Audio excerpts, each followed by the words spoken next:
Hey guys, tonight we're diving into the bone-chilling world of medieval harbours, where sailors faced a brutal choice every winter evening: freeze to death on deck, or fight for survival in the crowded, dangerous port towns that dotted Europe's coastlines.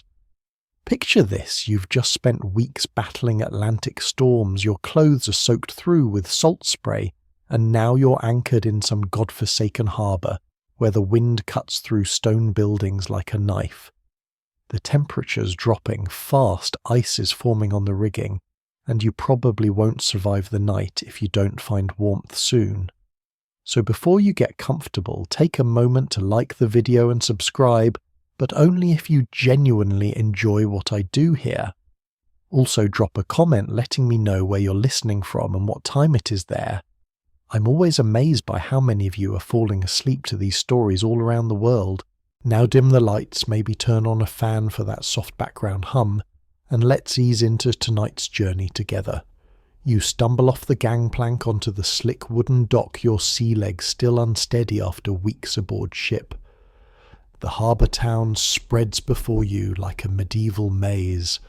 Narrow cobblestone streets disappearing into shadows, timber-framed buildings leaning drunkenly against each other, their upper stories jutting out over the walkways below. Smoke rises from countless chimneys, but even that promising sight can't mask the bitter truth. This place is almost as cold as the open ocean you just escaped. The year is 1347 and you're in one of England's busiest ports, let's say King's Lynn, where the North Sea winds howl through the harbour like banshees. Your ship loaded with wool bound for Flanders won't depart until the weather clears, which could be days or even weeks. The captain has already made it clear that anyone sleeping aboard will pay for their own firewood, and at winter prices that's more than most sailors earn in a month. Medieval harbours weren't just commercial centres, they were survival ecosystems where desperate men competed for the most basic human needs: warmth, food and shelter. The smell hits you first, a cocktail of rotting fish, human waste wood smoke, and something else: the unwashed bodies of hundreds of sailors, merchants, dock workers and hangers-on, all crammed into spaces meant for half their number. Your breath forms thick clouds in the frigid air as you survey your options. The harbour master's records from ports like Bristol and Southampton reveal that during peak winter months, a single medium-sized port might host over 2,000 transient souls on any given night. Most were sailors like yourself caught between voyages, but others included pilgrims heading to distant shrines, merchants guarding valuable cargo, and the shadowy figures who made their living off the maritime trade: smugglers, prostitutes, pickpockets, and worse. The medieval mind understood cold differently than we do today. To them it wasn't just discomfort, it was one of the 4 humours that governed health and personality. Too much cold could literally kill you by freezing the blood and stopping the heart. Medieval physicians warned that sleeping in extreme cold without proper preparation could cause permanent damage to a person's internal balance, leading to melancholy, madness or death. This wasn't superstition talking, it was hard-won experience.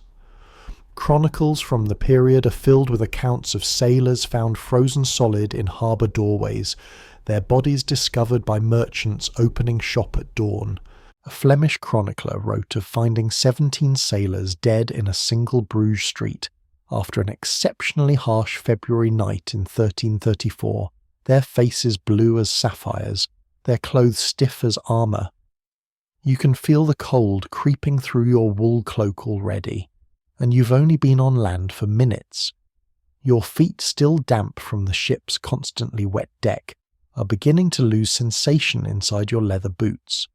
The wind carries the sharp bite of snow not yet falling but threatening. Local dock workers, recognisable by their distinctive guild badges and weathered faces, move with practiced efficiency, clearly familiar with these conditions. Historians still argue whether medieval port towns were more dangerous than the seas themselves, But one thing's certain, both could kill you with equal efficiency. The difference was that on land you had options, most of them unpleasant, all of them expensive, but options nonetheless. As you pick your way through the muddy streets dodging chamber pot contents thrown from upper windows, you're already calculating how much coin do you have, how many nights can you afford a real bed, and what happens when the money runs out. The sound of the harbour at dusk is unlike anything you'll hear today. Wooden hulls creaking against their moorings, the constant splash of small waves against stone piers, the shouts of late-working stevedores calling to each other in a dozen different languages. But underneath it all is something more subtle. The collective murmur of hundreds of men making the same desperate calculations. You're weighing survival against coin, comfort, against safety. A bell tolls from somewhere in the town centre, marking the end of official working hours. Almost immediately you notice the change in atmosphere. The legitimate merchants begin disappearing into their guild halls and private residences, while a different population emerges from the shadows. Night workers, the people who make their living when respectable citizens lock their doors. Some will help you survive the night. Others might ensure you don't live to see morning. The trick, as any experienced sailor will tell you, is knowing which is which before it's too late. The wooden sign hanging outside the anchor and chain creaks violently in the wind, its painted image of a ship's anchor barely visible in the flickering light of a torch mounted beside the door. You can hear them before you see them. Dozens of voices mixing together in a cacophony of different languages, laughter, arguments, and the occasional crash of pottery hitting the floor. This is your first option for surviving the night, the tavern floor where strangers become temporary bedmates and shared body heat might be the difference between life and death. You push through the heavy oak door and immediately the warmth hits your face like a physical force. The contrast is so sharp it makes your eyes water. The main hall is packed beyond what seems structurally possible. Every bench, every table, every square foot of floor space occupied by men in various stages of undress, exhaustion, and intoxication. The air is thick with wood smoke from the massive hearth at the far end, the smell of roasting meat, spilled ale, and unwashed humanity compressed into a space meant for maybe 30 people, but currently housing at least twice that number. The tavern keeper, a broad woman, with arms like tree trunks and a voice that could cut through a gale, spots you immediately. 2 pence for ale, 4 pence for supper, 8 pence for a space on the floor, she bellows over the din. Pay now or get out. This isn't hospitality, it's commerce in its rawest form, supply and demand reduced to survival economics. You dig into your pouch feeling the handful of coins that represent your lifeline through this winter night. Medieval taverns near harbours operated on a brutal but effective principle: pack as many paying customers as possible into the warmest space available and let them sort themselves out. The strongest and most aggressive claimed spots near the fire, while newcomers and the weak were relegated to the draughty areas near doors and windows. But even the coldest corner of a crowded tavern was infinitely warmer than the alternatives. You hand over your coins and receive a wooden mug of ale that's more foam than liquid, but it's warm, and that's what matters. Finding a space becomes a delicate negotiation of elbows, apologetic nods, and careful stepping over already prone bodies. A grizzled sailor with Nordic features makes room beside him, patting a section of straw-covered floor that's still relatively clean. "First time wintering in port?" he asks in heavily accented English, though you're not sure if he's from Denmark, Norway, or one of the Baltic regions. The system here has its own unspoken rules developed over generations of desperate men sharing space. No one removes their boots, partly for warmth, partly because footwear left unattended disappears quickly.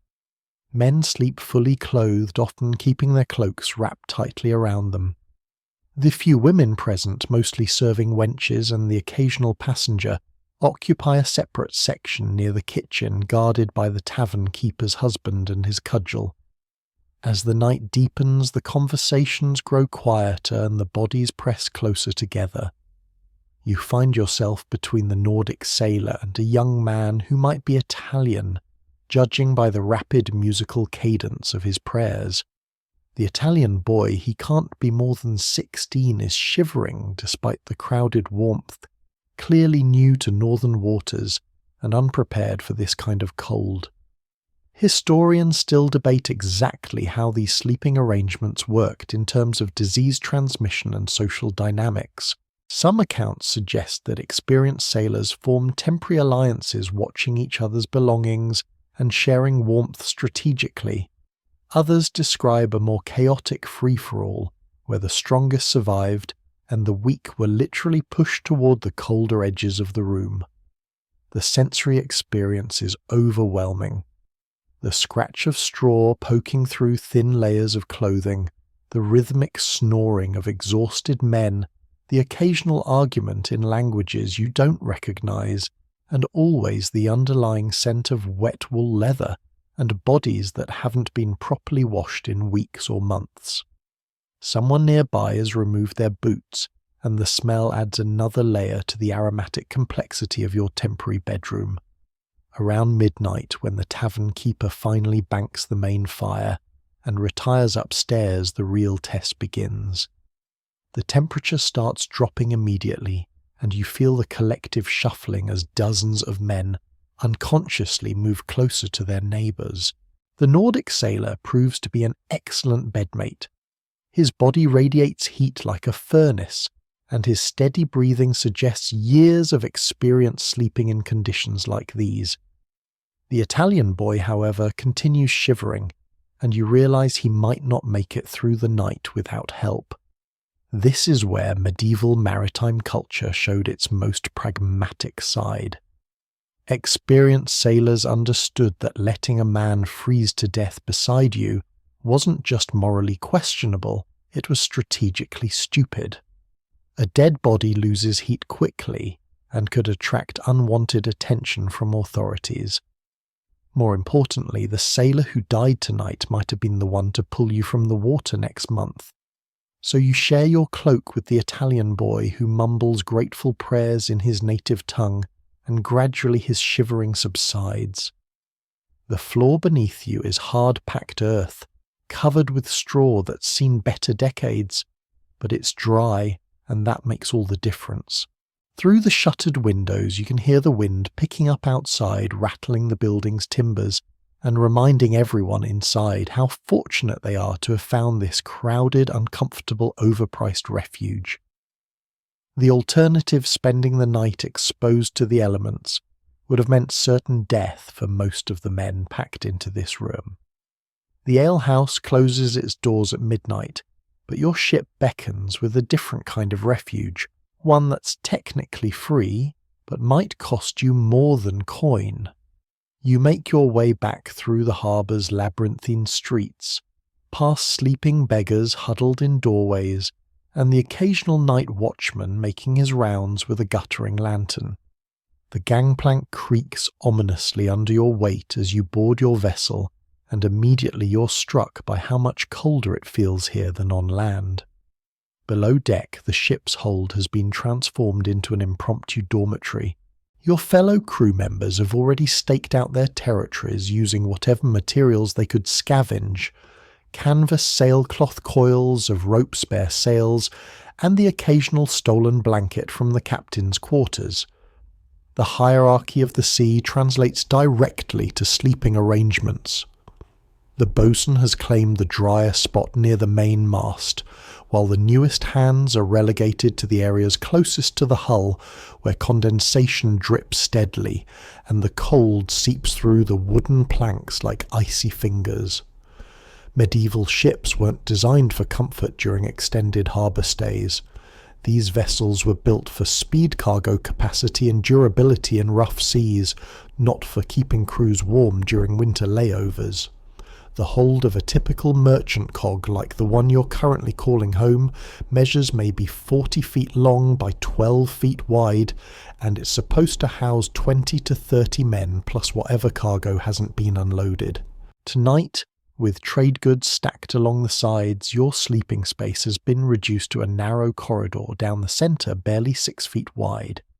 You've managed to secure a section near the stern, not ideal but better than nothing. Your mattress consists of a canvas sack you've stuffed with straw, purchased from a harbour vendor who specialises in selling bedding materials to sailors at inflated prices naturally. The straw crackles when you lie down, and you can already feel individual stalks poking through the thin fabric. It's scratchy and uncomfortable, but it provides crucial insulation between your body and the ship's frigid wooden deck. The ship's cat, a battle-scarred tabby named Bones, has decided your section of the hold meets her standards. She settles against your side without invitation, her purring creating a small vibration that's oddly comforting. Medieval sailors weren't sentimental about animals, but they understood their practical value. Ship cats controlled rats, of course, but on cold nights they also served as living heating systems, their higher body temperature providing warmth to whoever was fortunate enough to earn their favour. Above your head you can hear the rigging creaking and moaning in the wind. Every few minutes the ship rolls slightly as harbour swells move beneath the hull, creating a gentle rocking motion that would normally help you sleep. Tonight, however, each movement brings new sounds, the groan of stressed timbers, the whisper of wind through gaps in the deck planking, and the distant splash of waves against the harbour's stone seawall. The other men are settling in with the practiced efficiency of sailors who've done this countless times before. Thomas, the ship's carpenter, has constructed an ingenious shelter, using spare planks and a section of old sailcloth, creating a windbreak that blocks the worst of the drafts. He's sharing this space with two other experienced hands, and their combined body heat creates a microclimate that's noticeably warmer than the surrounding area. Young Willem, barely 18, and on his first winter voyage hasn't been so resourceful. He's huddled near the stern with nothing but his travelling cloak and a thin blanket his mother packed for him. You can hear his teeth chattering from several feet away, a sound that cuts through the ship's ambient creaking. The other sailors ignore his obvious distress not out of cruelty, but because everyone's focused on their own survival. In the maritime world, learning to manage cold and discomfort was considered part of a sailor's education. Medieval medical theory held that the body contained 4 humours, blood phlegm, yellow bile, and black bile, and that cold could dangerously upset this balance. Too much cold humour was believed to slow the heart, thicken the blood, and eventually cause death. While the theory was wrong, the practical observations weren't far off. Exposure to extreme cold could indeed slow circulation, cause hypothermia, and kill. Sailors developed their own folk remedies, rubbing their extremities with rough rope to improve circulation, sharing body heat strategically, and consuming alcohol in carefully measured amounts to create the sensation of warmth without the dangerous loss of judgment that came with true intoxication. The ship's hold creates its own acoustic environment. Every sound is amplified and distorted. Snoring becomes a rumbling chorus, the occasional cough echoes off the wooden walls, and whispered conversations carry much farther than their speakers intend. You overhear fragments of discussion in multiple languages, complaints about the cold, speculation about when the weather might clear, and the occasional prayer muttered in Latin or vernacular tongues. As the temperature continues dropping, you notice the slow migration of bodies. Men who started the evening spread out across the available space gradually shift closer together, unconsciously seeking shared warmth. The ship's cat, apparently satisfied with your heat output, has been joined by a second feline, this one black and white.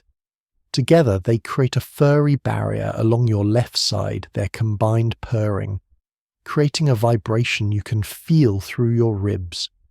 Historians still argue about the mortality rates among sailors during winter layovers, but port records suggest that deaths from cold exposure were common enough that most harbours maintained designated areas for storing bodies until spring burials could be arranged.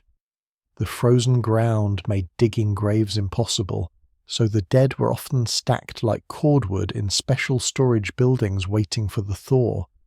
Dawn breaks with the sound of hammering not from ship repairs, but from desperate men constructing makeshift shelters along the harbour's edge. You venture out from your ship to discover an entire shadow economy of survival that springs to life during harsh winter months. The dock workers who can't afford tavern beds and aren't crew members with ship access have created their own solution, a ramshackle village of improvised hovels built from whatever materials they can scavenge, steal or purchase from the harbour's informal salvage market.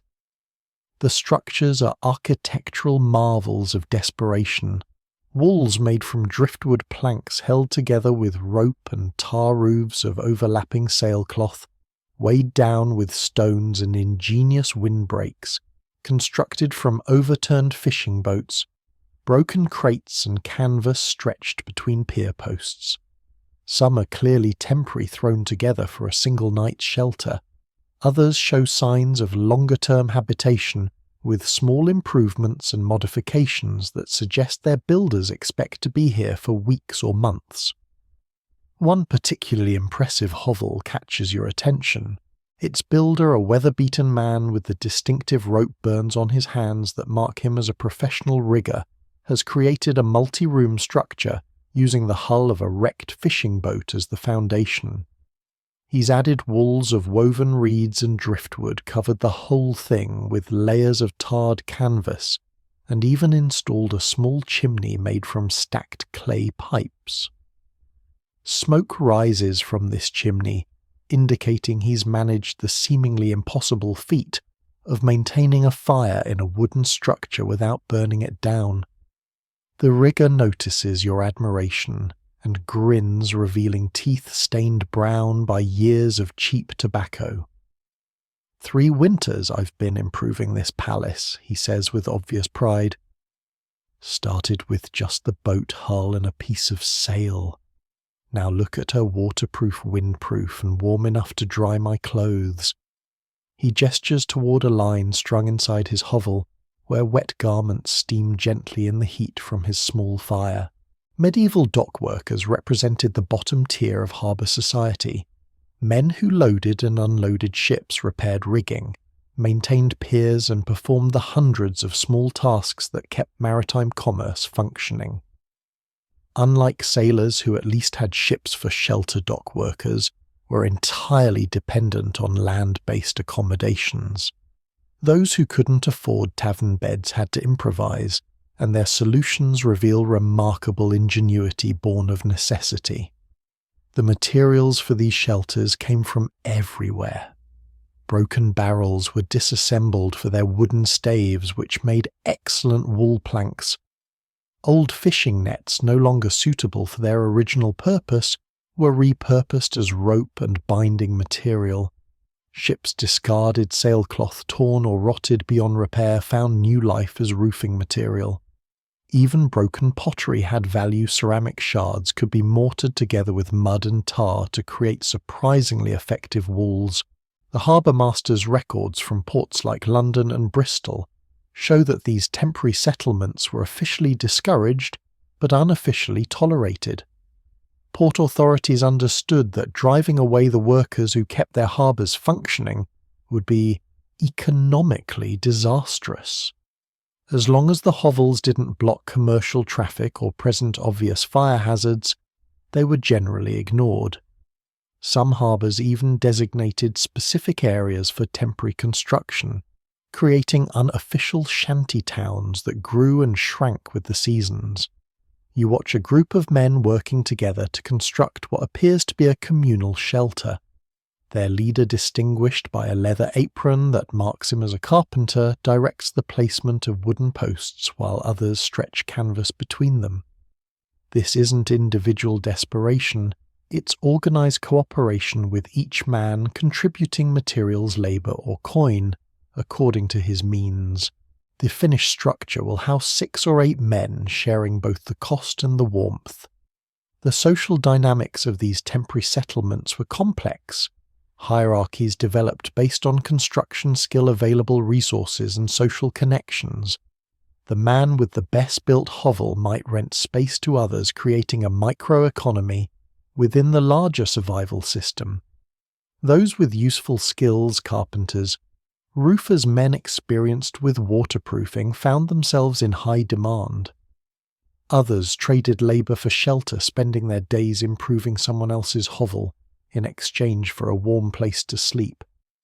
Fire was both salvation and terror in these wooden settlements.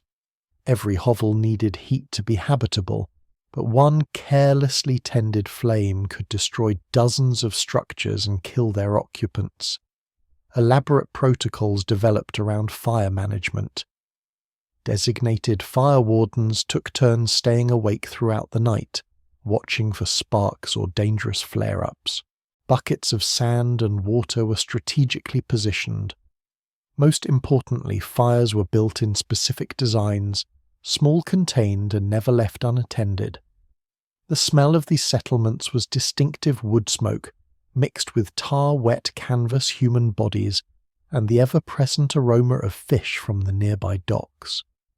But underneath it all was something else, the sharp, clean scent of hope.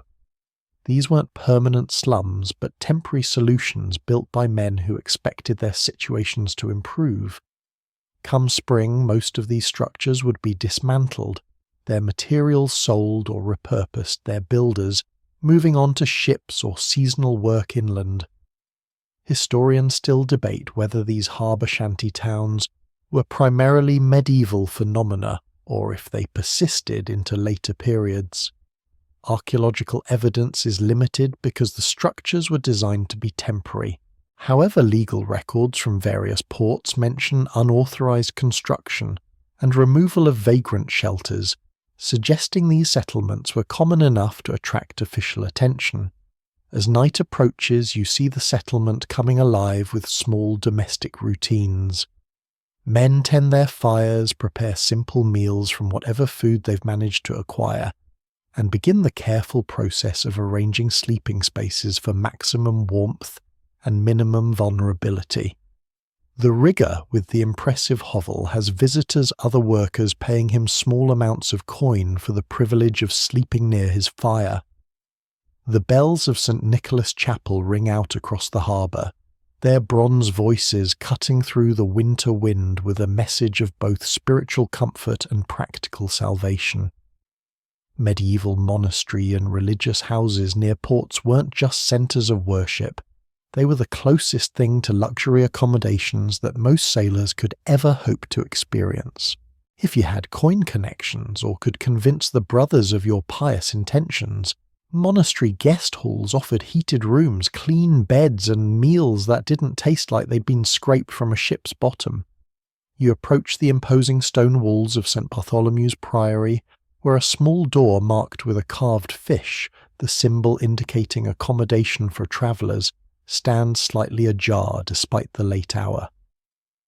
The porter, a round-faced brother with ink-stained fingers, examines you with the practiced eye of someone who's seen every type of maritime riffraff seeking shelter.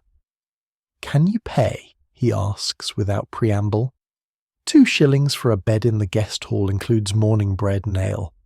4 shillings gets you a private cell with a brazier.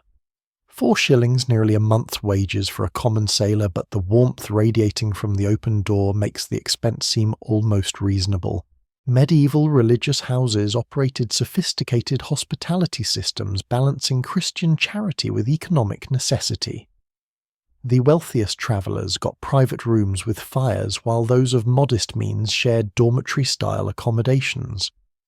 The truly destitute might receive basic shelter in exchange for work, but even charity had its limits during harsh winter months when demand far exceeded capacity. The guest hall of St. Bartholomew's represents medieval engineering at its most practical. Stone walls 2 feet thick provide excellent insulation, while high windows with real glass, a luxury beyond most secular buildings, allow natural light without sacrificing warmth. The floor is flagstone rather than packed earth, which stays warmer and doesn't absorb moisture. Most importantly, the hall features a massive fireplace at one end large enough to burn entire tree trunks, and designed with sophisticated flues that distribute heat evenly throughout the space. You hand over your 2 shillings and receive a wooden token marked with the Priory's seal, your proof of payment and assigned sleeping spot. The guest hall houses about 30 travellers tonight, a mixed group that includes merchants, pilgrims, a few fellow sailors, and what appears to be a minor nobleman travelling with a small retinue. The social hierarchy is immediately apparent. Those who paid premium prices occupy beds closest to the fire, while the cheaper accommodations are arranged in rows extending toward the cooler end of the hall. Your assigned bed is actual furniture, a wooden frame supporting a straw mattress covered with linen sheets and a wool blanket. After days of sleeping on ship decks and tavern floors, it feels impossibly luxurious. The straw is fresh and sweet-smelling, recently changed, and free of the vermin that infest most secular accommodations.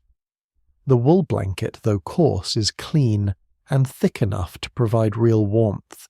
Most remarkably, the sheets appear to have been washed within living memory. Medieval monasteries took hospitality seriously, viewing it as both a Christian duty and a practical necessity. Ports with good religious accommodations attracted more merchants, which meant more donations to church coffers.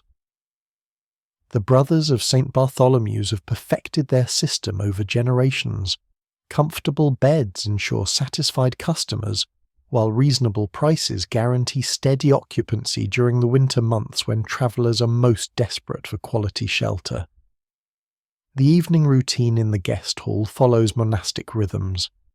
After the bell rings for Compline, the final prayer service of the day, the hall gradually quiets as travellers settle into their beds. Unlike taverns or ship holds, conversation is discouraged after dark. This isn't just religious observance, it's practical psychology. Quiet spaces promote better sleep, which means healthier guests and fewer complaints. Brother Benedict, the guest master, makes his rounds with a small oil lamp, checking that braziers are properly banked and ensuring no one is breaking the house rules. No gambling, no drinking beyond the provided ale, no weapons in the sleeping area, and absolutely no women. The penalties for violation are swift and severe immediate expulsion into the winter night. Regardless of weather conditions or ability to find alternative shelter, the warmth in the guest hall isn't accidental, it's the result of sophisticated medieval heating technology. The main fireplace uses a design perfected over centuries of monastic architecture, with carefully calculated proportions that maximize heat output while minimizing smoke. Smaller braziers positioned at strategic intervals provide supplementary warmth, fueled by high-quality charcoal rather than smoky wood. The brothers even employ a primitive form of central heating with heated stones carried from the kitchen fires and placed in metal containers beneath some beds.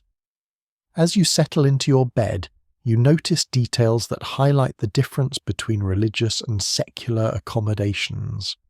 The pillows are stuffed with feathers rather than straw, providing actual comfort for your head and neck. The blankets smell faintly of lavender, suggesting they've been stored with herbs that both repel insects and provide pleasant aromatics. Most importantly, the space around your bed is yours, no strangers pressing against you for warmth, no need to guard your possessions constantly. The guest hall's atmosphere is almost meditative. The stone walls seem to absorb sound, creating a quieter environment than you've experienced since leaving home. Occasionally you hear the distant chanting of brothers maintaining their night prayers, a rhythmic Latin drone that's oddly comforting.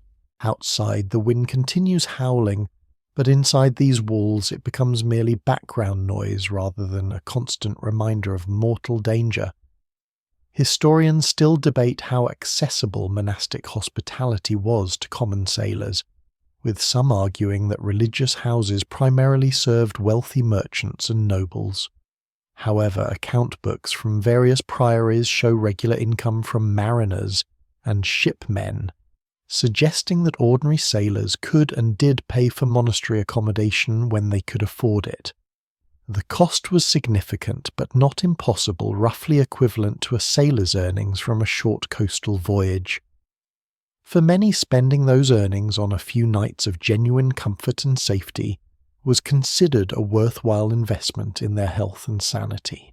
The art of staying warm using nothing but rope and canvas sounds simple until you're standing on a freezing dock at midnight with frostbite creeping through your fingers and your life depending on your ability to transform maritime materials into a personal survival system. Medieval sailors developed these techniques through generations of trial and error, with the unsuccessful methods literally weeding themselves out of the gene pool. What survived was a sophisticated understanding of insulation, wind protection, and heat retention, using only the materials found aboard any working ship. Your first lesson comes from old Henrik, a Norwegian sailor, whose weathered hands move with practiced precision as he demonstrates the sea cocoon, a wrapping technique that can mean the difference between waking up and not waking up at all. Canvas first, he explains, spreading a section of spare sailcloth on the dock. Always canvas first because it breaks the wind. Wool holds warmth, but canvas stops the cold from stealing it. The technique requires 3 pieces of material, a large section of canvas, preferably sailcloth, that's been treated with tar or linseed oil for waterproofing, a length of rope at least 20 feet long, and some kind of insulating material, wool blankets if you're fortunate, but more commonly whatever fabric you can scavenge stuff with straw or improvise from spare clothing. The key is layering these materials in specific ways that create air pockets while preventing wind penetration. Henrik spreads the canvas flat and places his wool cloak in the centre, then adds a layer of loose straw he's purchased from a harbour vendor, who specialises in bedding materials for sailors. "See how I keep the straw toward the centre," he says, patting the arrangement. "Straw is good insulation, but if it gets wet from condensation or leaks, it becomes worse than nothing. Canvas keeps it dry." Medieval understanding of insulation was surprisingly sophisticated, even if the scientific explanations were wrong. Sailors knew that trapped air provided warmth, that wet materials conducted cold, and that wind could steal body heat faster than even the most experienced man could generate it. They developed techniques for creating dead air spaces using available materials, stuffing straw or rags between layers of canvas, using rope to create structured gaps, and arranging multiple thin layers rather than relying on single thick ones. The wrapping process itself requires specific techniques. Henrik lies down in the centre of his arrangement and demonstrates how to fold the canvas around his body, overlapping the edges to prevent gaps. The rope comes next, wound around the outside in a careful pattern that secures the bundle without creating pressure points that could cut off circulation. "Too tight and you lose feeling in your hands and feet," he warns. "Too loose, and the wind finds every opening." The rope pattern isn't arbitrary. It's based on principles borrowed from ship rigging using knots and tensions that distribute stress evenly while allowing for slight movement. The final result looks like a human-sized parcel completely enclosed except for a small opening near the face for breathing.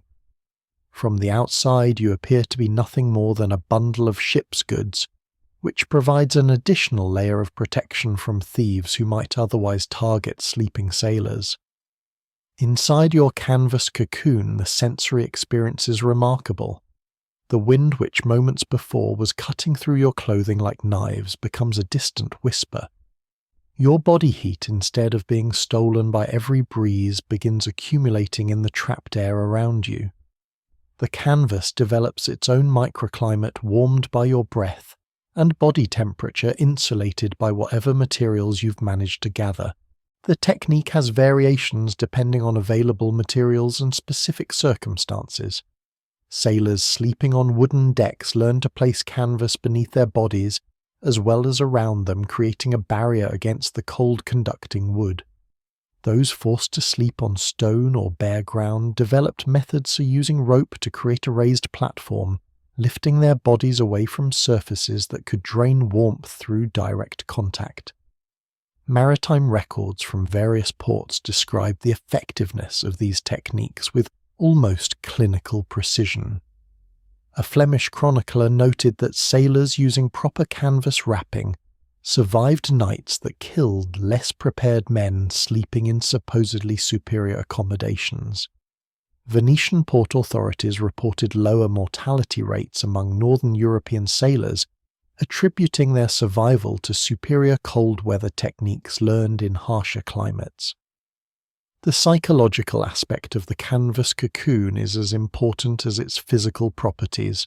Being completely enclosed creates a sense of security and privacy that's impossible to achieve in crowded taverns or shared ship holds.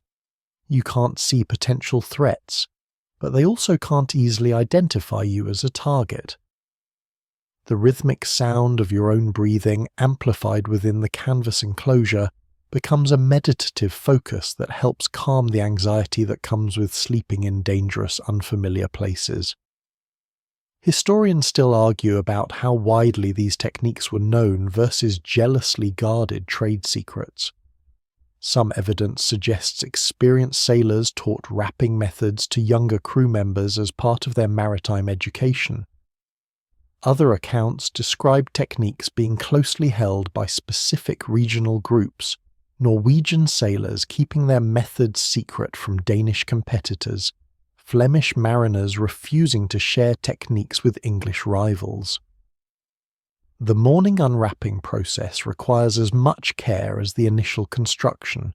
Canvas that's been warmed by body heat all night can be stiff with frost on the outside while remaining flexible inside. Henrik demonstrates the proper technique working from the feet upward, loosening rope gradually to prevent sudden temperature shock and checking for any moisture that might have accumulated during the night. As dawn breaks over the harbour, you watch dozens of similar bundles begin stirring and unwrapping throughout the port area. What looked like scattered ship's cargo in the darkness reveals itself to be a hidden population of sailors who've survived another night using nothing but rope canvas, and knowledge passed down through generations of maritime survival. The moment the sun disappears behind the harbour's warehouse roofs, an unspoken ritual begins among the sailors scattered across the port. Men who spent the day as individual competitors for work, food and shelter suddenly transform into collaborative units focused on a single goal, generating and sharing enough body heat to survive until dawn. What you're witnessing is the evolution of communal sleeping practices that represent thousands of years of maritime survival wisdom distilled into practical techniques that can mean the difference between life and death. "Huddle formation, lads," calls out Magnus, a barrel-chested Dane, whose authority comes not from rank but from the simple fact that he's survived more winters at sea than anyone else in the harbour. Within minutes, what had been a scattered group of individual sailors becomes an organised survival unit. The arrangement isn't random, it's based on sophisticated understanding of heat generation, body size, and metabolic rates that medieval sailors developed through harsh experience. The basic principle is simple human bodies generate heat, but they also lose it rapidly to cold air. By creating a tight cluster of bodies, you minimize the surface area exposed to cold while maximizing the shared warmth generated by the group. However, the actual implementation requires knowledge that was literally life or death valuable to medieval mariners. Position matters. Larger men with higher metabolic rates are placed on the outside where they can generate heat for the smaller bodies in the center. Younger sailors, who typically have less body fat and lose heat more quickly, are given interior positions where they're protected by the warmth of their more experienced shipmates. The formation resembles a human snowflake, with men arranged in concentric layers. The center consists of the youngest and smallest crew members, usually ship's boys or inexperienced hands making their first winter voyage. Surrounding them are the mid-sized sailors, followed by the largest and most cold-resistant men forming the outer perimeter. Everyone lies on their side, facing the same direction, creating a pattern medieval chroniclers compared to spoons in a drawer or nested bowls. Magnus orchestrates the arrangement with the precision of a military commander deploying troops. Willem, you're too thin for the outside ring move center. Bjorn, your bulk goes on the perimeter. Johannes, stop fidgeting and find your position. This isn't casual cooperation. It's a survival system developed over generations with specific roles and responsibilities for each participant. The outer ring men accept that they'll be colder and more exposed, but in return they gain leadership status and first access to any additional warmth sources that become available. Medieval understanding of shared body heat was remarkably sophisticated. Sailors knew that the optimal group size was between 8 and 12 men, fewer than 8, provided insufficient heat generation, while more than 12 created logistical problems with positioning and air circulation. They understood that the formation needed to be tight enough for heat transfer, but loose enough to allow circulation, preventing the dangerous buildup of carbon dioxide that could occur in overly enclosed spaces. The clothing arrangement within the huddle follows specific protocols. Outer garments, cloaks, overcoats, and any available blankets are shared communally spread over the entire group rather than kept by individual owners. This creates a collective insulation layer that's far more effective than individual coverage. Underneath, men keep their regular clothing on, including boots and hats, because extremities lose heat rapidly, and frostbite can occur even within a warm huddle if fingers and toes aren't properly protected. The psychological dynamics of communal sleeping were complex and carefully managed. Medieval maritime culture had strict protocols about physical contact between men, but survival situations created exceptions to normal social rules. The huddle formation required intimate physical proximity that would be unacceptable under ordinary circumstances, but it was understood as necessary for collective survival rather than personal preference. Rotation schedules ensured that no individual spent the entire night in the most exposed positions. Every 2 hours the group would shift, moving men from outer positions toward the center, while previous center occupants took their turns on the perimeter. Magnus keeps track of timing using an internal clock developed over years of maritime experience, waking the group with gentle nudges when rotation time arrives. The sensory experience of sleeping in a communal huddle is unlike anything modern people experience. You're constantly aware of other bodies, the rise and fall of breathing, the occasional twitch or movement, the gradual warming of air trapped beneath shared coverings. The sound is remarkable, a collective rhythm of breathing that creates its own acoustic environment punctuated by the occasional snore cough or whispered prayer in various languages. Communication within the huddle follows established etiquette. Talking is discouraged after the initial settling period, but essential communication warnings about cramps, requests for position adjustments, alerts about external dangers is handled through a system of whispers and gentle touches. Men learn to sleep while remaining partially alert to the group's needs and any changes in external conditions. The formation also provides security benefits beyond warmth. A tight group of sleeping sailors is much harder to rob than scattered individuals. The outer ring men serve as unconscious guards naturally waking if anyone approaches the group. Potential thieves face the daunting prospect of confronting multiple victims simultaneously, most of whom will wake up if one is disturbed. Historians still debate how common these communal sleeping practices were versus more individualistic survival strategies. Port records from cities like Hamburg and Bergen mention sailor clusters found frozen together, suggesting the practice was widespread enough to be recognizable to authorities. However, some accounts describe fierce competition for prime sleeping locations, implying that cooperation wasn't universal. As the night deepens, you feel your body relaxing into the rhythm of the group. The initial awkwardness of sleeping pressed against strangers fades as the warmth builds and exhaustion takes hold.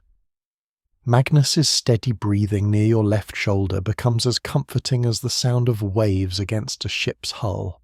As darkness settles over the harbour like a heavy blanket, small orange flames begin flickering to life throughout the port district. These aren't accidental fires or domestic hearths. They're carefully managed communal braziers maintained by port authorities, guild associations, and sometimes enterprising individuals who've turned warmth into a business. The politics of fire access in medieval harbours was as complex as any diplomatic negotiation, with established hierarchies, payment systems, and unwritten rules that could mean the difference between a warm night and a frozen corpse come morning. The largest and most reliable fires are maintained by the harbour master's office, massive iron braziers positioned at strategic locations throughout the port complex. These aren't acts of charity, they're practical investments in keeping the maritime workforce alive and functional. Dead sailors can't load cargo, and frozen dock workers can't maintain the infrastructure that keeps commerce flowing. The fires burn continuously from sunset to sunrise during winter months, fueled by a combination of public funds, merchant contributions, and fees collected from users. You approach the main communal fire near the central wharf, where perhaps 30 men have already gathered in concentric circles around a brazier that stands nearly shoulder high. The inner ring closest to the flames is occupied by men who've paid premium prices for prime positions, typically merchants, ship captains, and skilled craftsmen who can afford the luxury of maximum warmth. The outer rings extend progressively further from the fire, with fees decreasing proportionally to distance and comfort level. The fire warden, a grizzled man with singed eyebrows and hands permanently stained by soot, collects payments with the efficiency of a tax collector. 2 pence for inner ring, 1 penny for middle, halfpenny for outer perimeter, he announces in a voice roughened by years of breathing smoke. Pay now or move along. No begging, no haggling, no exceptions. His authority comes not from any official appointment, but from his essential skill, the ability to maintain a large fire safely throughout the night without burning down the surrounding wooden structures. Medieval fire management in crowded port areas required sophisticated knowledge that was literally life or death valuable. The wrong type of wood could create dangerous sparks that ignited nearby buildings. Improper ventilation could suffocate the men gathered around the fire. Too much fuel created wasteful blazes that consumed resources without providing proportional warmth, while too little fuel resulted in dying embers that left paying customers exposed to lethal cold. The social dynamics around communal fires followed established protocols that balance cooperation with competition. Men within each ring were expected to maintain their positions throughout the night, but they could share space blankets and even body heat with their immediate neighbours. Moving between rings required permission from the fire warden and payment of any difference in fees. Disputes over positioning were handled by informal mediation, with repeat troublemakers banned from the fire entirely. The fuel for these communal braziers came from multiple sources, creating complex supply chains that connected maritime commerce with forest resources, salvage operations, and recycling networks. Broken barrels provided excellent firewood, their oak staves burning hot and long. Damaged ship timbers too warped or rotten for repairs found new purpose as fuel. Even sawdust from shipyard operations was collected and compressed into makeshift logs that burned steadily, if not spectacularly. Quality fuel commanded premium prices, and fire wardens developed reputations based on their ability to maintain consistent heat throughout the night. The best wardens used carefully selected combinations of wood types: oak for long-burning base heat, pine for quick ignition, and apple or cherry wood for pleasant-smelling smoke that masked some of the harbour's less appealing aromas. Poor wardens who let fires die or created excessive smoke found their customer base disappearing rapidly. The sensory experience of spending a night around a communal fire was intense and distinctive. The front of your body facing the flames became almost uncomfortably warm, while your back remained exposed to cold air and harbour winds. Men learned to rotate regularly, turning like roasts on a spit to ensure even warming. The smoke, depending on wind direction, could be choking or barely noticeable, but it always left its mark. Clothes, hair, and skin all carried the distinctive smell of harbour fires for days afterward. Conversations around these fires followed their own cultural patterns. Close to the flames, where premium prices brought privacy as well as warmth, discussions might involve business deals, confidential information, or personal matters. In the cheaper outer rings, talk was more general: weather predictions, ship schedules, gossip from other ports, and the eternal sailors' topics of food, drink, and women. Storytelling was common, with experienced travellers sharing tales from distant lands in exchange for acceptance and shared warmth. The fire's light created its own social space in the darkness of the medieval harbour. Faces illuminated by flickering flames became temporary communities, with men who might ignore each other completely during daylight hours, sharing jokes, food, and even blankets as the temperature dropped. The warmth made people generous, or at least more cooperative, and informal networks of mutual aid often developed around successful communal fires. Security around the fires was maintained through collective self-interest rather than official enforcement. Everyone around the fire had a stake in preventing theft, violence, or disruption that might lead to the fire being extinguished or abandoned. Troublemakers faced swift expulsion from the group, which in winter conditions could effectively be a death sentence. This created strong incentives for peaceful behaviour even among men who might be rivals or enemies under other circumstances. The business aspects of fire management created opportunities for entrepreneurial individuals who understood both firecraft and crowd control. Successful fire wardens could earn substantial income during winter months, sometimes more than skilled sailors made during active shipping seasons. Some enterprising individuals operated multiple fires, hiring assistants to tend secondary locations while maintaining personal oversight of their primary sites. Historians still argue about the extent to which these communal fire systems were formalized versus improvised arrangements.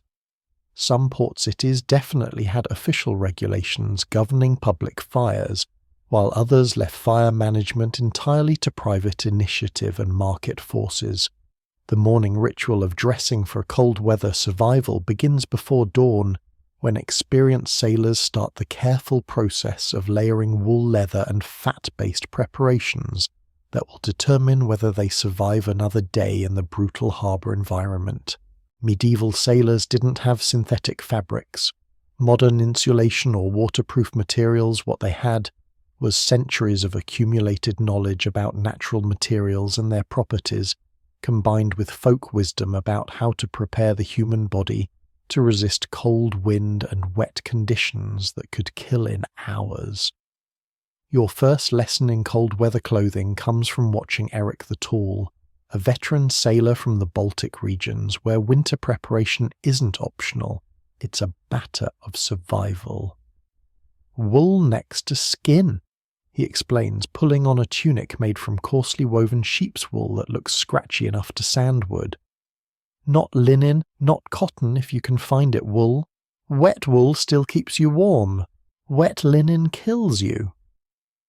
Medieval understanding of wool's properties was surprisingly sophisticated. Sailors knew that sheep's wool contained natural oils that repelled water to some degree, that the crimped fibres trapped air for insulation, and most importantly that wool retained its insulating properties even when damp.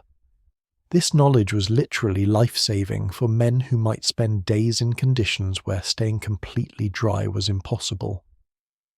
The layering system follows specific principles developed through trial and error. The base layer wool tunic and leg coverings provides insulation and wicks moisture away from skin. Over this goes a second wool layer, usually a heavier tunic or jacket, followed by leather outer garments that provide wind resistance and some water protection. The key is creating multiple thin layers rather than relying on single thick garments, because layered air pockets provide better insulation and allow for adjustment as conditions change. Eric demonstrates the application of seal fat, a preparation that medieval sailors considered as essential as their clothes. Render it down until it's clear liquid, then let it cool until it's thick as honey, he says, spreading the greasy substance on his exposed neck, wrists, and around his boot tops. Seals live in ice water, their fat knows how to keep cold out. The smell is distinctive and not particularly pleasant, but the effectiveness is undeniable. Seal fat creates a waterproof barrier that also provides an additional layer of insulation. The fat-based preparations used by medieval sailors weren't limited to seal blubber, though that was considered the premium option. Bear fat, if available, was highly prized for its consistency and cold weather properties. Mutton fat could be rendered from sheep, and was more commonly available but less effective in extreme conditions. Some sailors used goose fat or even pig lard, though these were considered inferior substitutes that might work for mild cold, but couldn't be trusted in truly dangerous conditions. The application technique for these fats required specific knowledge. Too much created a greasy mess that made handling ropes and tools dangerous. Too little provided insufficient protection. Experienced sailors developed precise methods, warming the fat slightly for easier application, focusing on areas where clothing gaps might allow cold air contact and reapplying regularly as the fat wore off or was washed away by rain or sea spray. Footwear represented one of the greatest challenges in medieval cold weather protection. Leather boots provided some insulation and water resistance, but they also conducted cold when wet and could become rigid in freezing temperatures. Sailors developed techniques for improving boot performance, stuffing them with straw or wool for additional insulation, applying fat treatments to the leather, and most importantly learning how to keep feet dry using frequent sock changes and careful attention to moisture management. The wool cloaks worn by medieval sailors were marvels of practical engineering disguised as simple garments. These weren't decorative items, but precisely designed survival tools. The best cloaks were made from tightly woven wool that had been treated with lanolin to enhance water resistance. They featured hoods sized to fit over other head coverings, clasps positioned to allow quick adjustment for changing conditions, and lengths calculated to provide maximum coverage without interfering with work or movement. Head coverings followed similar principles of layered protection.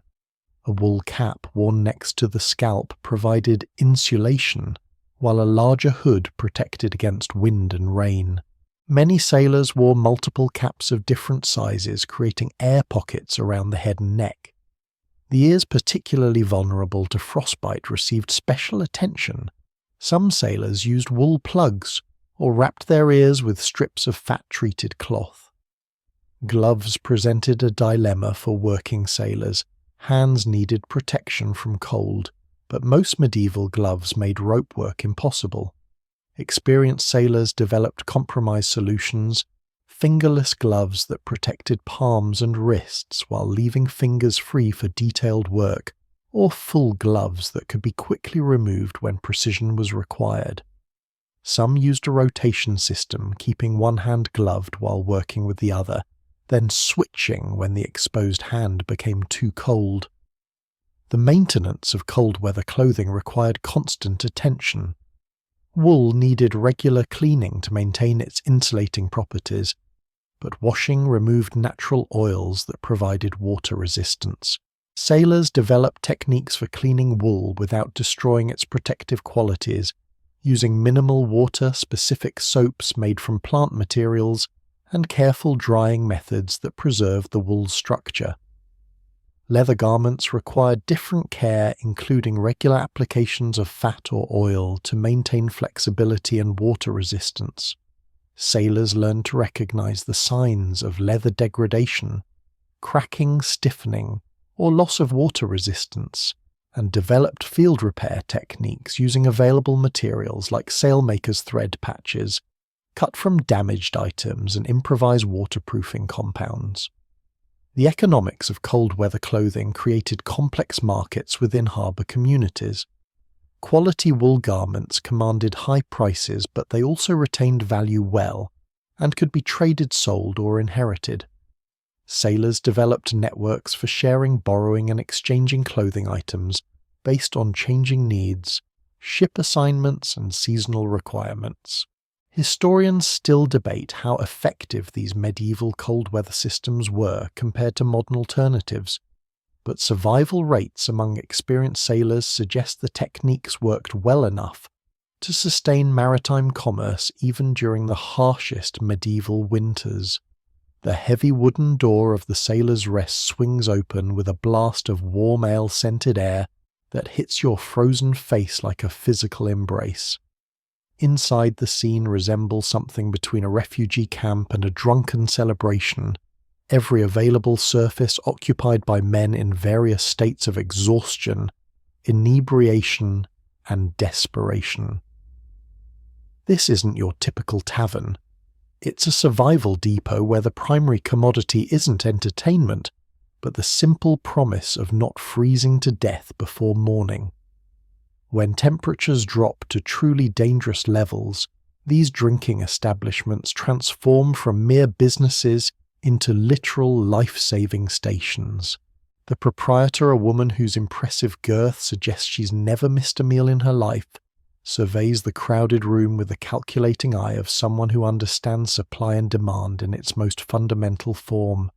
"Standing room only tonight, lads," she bellows over the din. 2p gets you space near the fire until dawn ale extra. Anyone who can't pay works stoking fires, carrying wood, cleaning up after the paying customers. No free rides when it's this cold.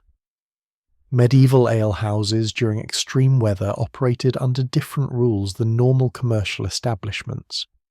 The usual concerns about overcrowding noise ordinances and customer comfort disappeared when the alternative was finding frozen corpses in doorways come morning. These establishments became emergency shelters where the normal social hierarchies broke down under the weight of shared desperation. Merchants found themselves shoulder to shoulder with common sailors, while ship captains shared bench space with dock workers they'd normally never acknowledge. The warmth inside is generated by multiple sources working in coordination. The main fireplace burns continuously, fed by a rotation of customers who've been assigned wood-carrying duties in lieu of payment.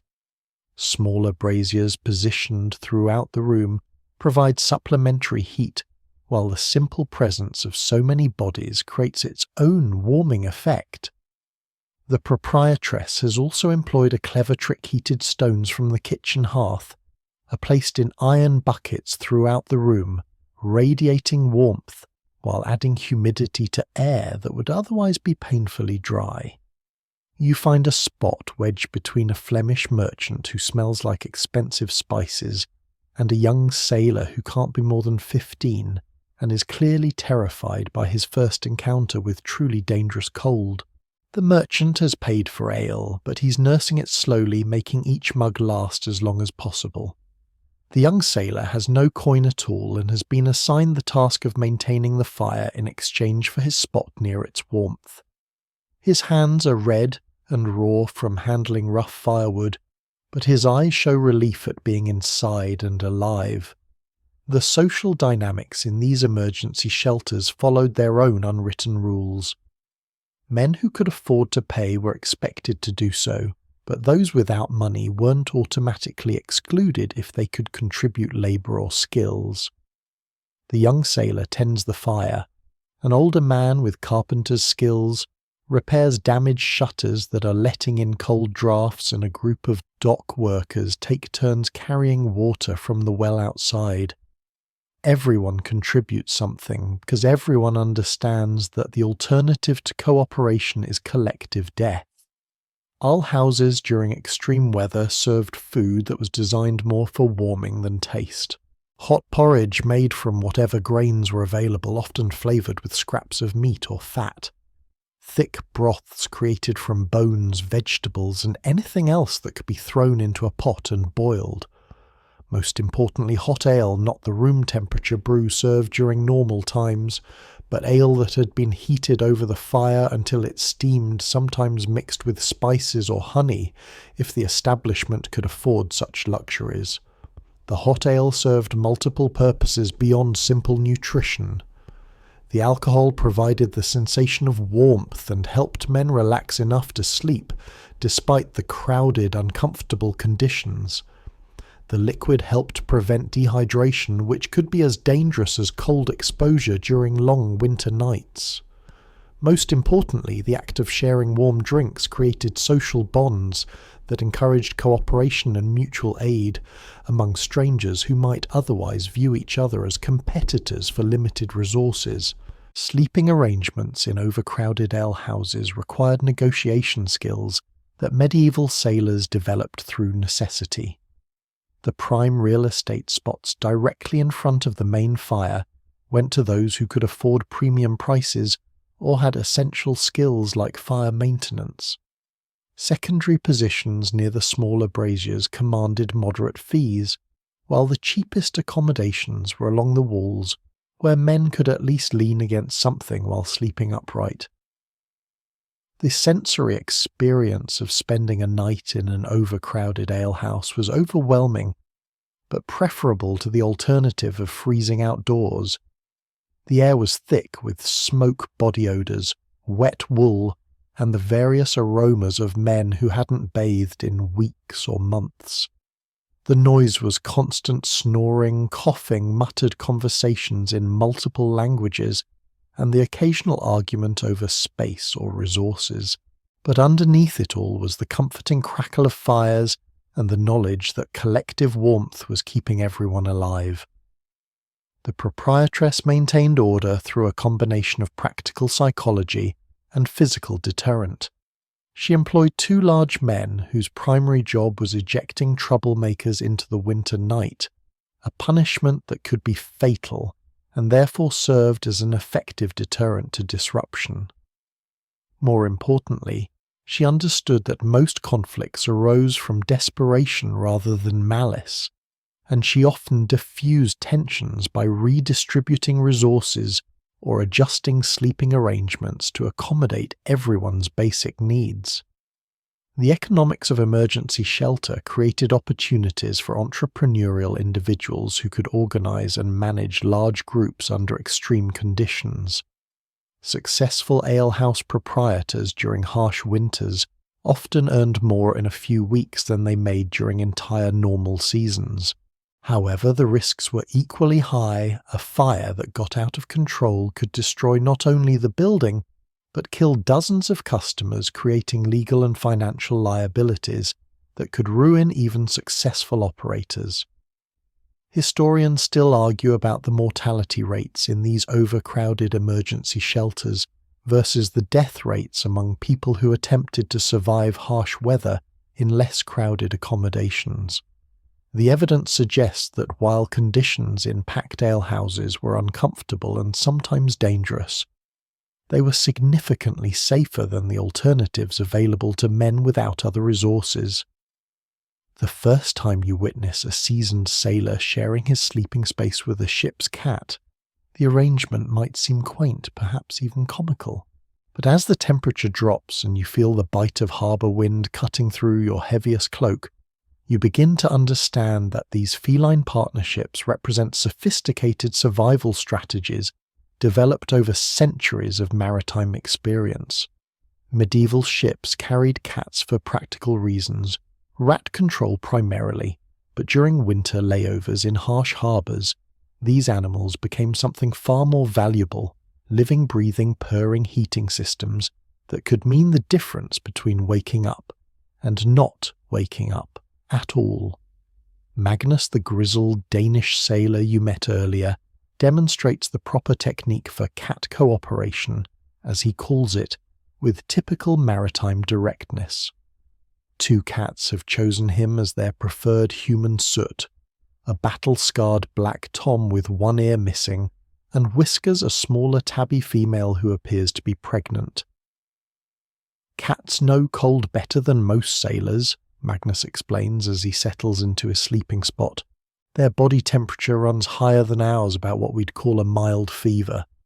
Get one pressed against your chest and another along your back, and you've got yourself a heating system that works all night. Medieval understanding of animal body temperature was empirical rather than scientific, but surprisingly accurate. Sailors knew that cats, dogs, and other mammals generated more heat per pound than humans, and they understood that this heat could be transferred through direct contact. What they didn't know was that cats maintain body temperatures around 102 degrees Fahrenheit, nearly 4 degrees warmer than healthy humans, making them remarkably effective warming companions for anyone facing hypothermia. The relationship isn't one-sided exploitation. Cats benefit from human partnership during cold weather just as much as their human companions benefit from feline warmth. Ship's cats, despite their thick fur, can suffer from cold exposure, particularly in the damp conditions common aboard vessels and in harbour areas where humidity makes even moderate temperatures feel much colder. Sleeping against a large, warm human provides security, comfort, and shared heat that helps cats survive conditions they might not endure alone. The positioning techniques for optimal cat-human heat sharing follow principles that would make modern survival experts proud. The ideal arrangement places one cat along the torso, usually pressed against the chest, where it can share warmth with vital organs. A second cat, if available, positions itself along the back or legs, creating a warming system that surrounds the human's core temperature zone. Some sailors even train their cats to sleep inside their cloaks, creating shared warming chambers that trap heat generated by both species. Soot settles against Magnus's chest with the confidence of long practice, purring loudly enough to be heard over the harbour wind. The sound isn't just comforting, it creates vibrations that can be felt through the chest cavity, providing a soothing rhythm that helps humans relax and fall asleep, despite uncomfortable conditions. Medieval sailors didn't understand the physiological effects of purring, but they recognized its value in promoting rest and reducing anxiety during stressful survival situations. Whiskers takes her position along Magnus's left side, her swollen belly providing additional warmth, while her smaller size allows her to fit into spaces where larger cats might be uncomfortable. Pregnant cats generate extra body heat due to their elevated metabolic rates, making them particularly valuable sleeping companions during the coldest weather. Magnus treats both animals with careful respect, understanding that maintaining good relationships with ship's cats requires consistent behavior that builds trust over time. The practical benefits extend beyond simple warmth. Cats are naturally alert to sounds and movements that might indicate danger, potential threats that sleeping humans might miss. A cat that suddenly becomes restless or agitated often signals approaching problems, thieves attempting to rob sleeping sailors, rats that might contaminate food supplies, or even changes in weather conditions that could affect shelter security. Experienced sailors learn to interpret cat behavior as an early warning system that supplements their own survival awareness. Ship's cats also provide psychological benefits that are harder to quantify, but equally important for survival. The companionship of a warm, purring animal offers emotional comfort that can help combat the despair and hopelessness that sometimes overcome men facing desperate circumstances. Medieval sailors understood that maintaining morale and mental health was crucial for physical survival, and many valued their cat relationships as much for psychological support as for practical warmth. The training process for developing effective cat partnerships requires patience and consistency that many sailors lack. Cats must learn to tolerate close human contact for extended periods, to remain calm when wrapped in cloaks or blankets, and to return reliably to their human partners rather than seeking alternative sleeping arrangements. Successful cat-human teams often develop over multiple voyages, with both species learning to accommodate each other's needs and preferences. Different breeds of cats provide different advantages for cold weather survival. Larger cats generate more total body heat, while smaller cats can fit into confined spaces and require less food during extended layovers. Long-haired breeds provide better insulation, while short-haired cats are easier to keep clean and free of parasites. Some sailors develop preferences for specific cat characteristics based on their particular survival needs and sleeping arrangements. The economics of ship's cat ownership in medieval harbours created interesting market dynamics. Valuable cats, those with proven abilities as both rat catchers and sleeping companions, could be bought, sold, or traded among sailors. Some enterprising individuals bred cats specifically for maritime use, selecting for traits like cold tolerance, calm temperament, and effective heat generation. Port authorities sometimes regulated cat populations to prevent overpopulation, while ensuring adequate numbers for ship needs. Historians still debate the extent to which cat partnerships were formalized parts of medieval maritime culture versus informal arrangements that developed spontaneously. Ship records from various periods mention cats among crew lists, suggesting they were considered essential equipment rather than mere pets. Port regulations sometimes specified requirements for cat populations aboard vessels, particularly ships engaged in grain transport where rat control was critical. As the night deepens, you watch Magnus and his feline partners settle into synchronized sleep patterns. The cats adjust their positions, occasionally maintaining optimal heat transfer, while remaining alert to environmental changes. Their steady purring creates a rhythmic soundtrack that seems to help Magnus relax despite the challenging sleeping conditions and uncertain security of the harbour environment.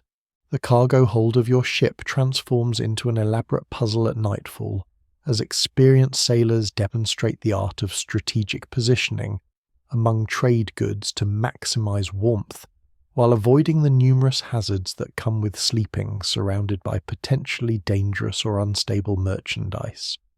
This isn't simply finding empty space, it's a sophisticated understanding of how different types of cargo conduct Retain, or block heat, combined with knowledge of ship movement moisture patterns and the structural dynamics that can turn a comfortable sleeping spot into a death trap if you choose poorly. Your education in cargo hold survival begins with Olaf, a Norwegian sailor, whose scarred hands and missing fingertip testify to hard-won experience with maritime life. Wool bales. He says patting a stack of compressed fleeces bound for Flemish markets. Best sleeping you'll find on any ship. Wool breathes, stays dry, keeps its shape. But stay away from the bottom bales, that's where the moisture collects and wet wool can freeze solid against the hull. Medieval cargo holds weren't climate-controlled environments. They were essentially floating caves where temperature, humidity and air circulation depended entirely on weather conditions, ship design, and the nature of whatever goods happened to be loaded. Understanding how different types of merchandise behaved in cold conditions was survival knowledge that experienced sailors guarded carefully. Make the wrong choice about where to sleep and you might wake up hypothermic crushed by shifting cargo or not wake up at all. The wool bales represent premium real estate in the cargo hold hierarchy. Compressed wool maintains excellent insulating properties while providing a relatively comfortable surface for sleeping. More importantly, wool's natural oils repel moisture to some degree, preventing the dangerous accumulation of condensation that can turn other organic materials into ice-covered hazards. Olaf demonstrates the proper technique for creating a sleeping niche between wool bales, carving out a body-shaped depression that provides wind protection while ensuring adequate ventilation. Different types of cargo require different survival strategies.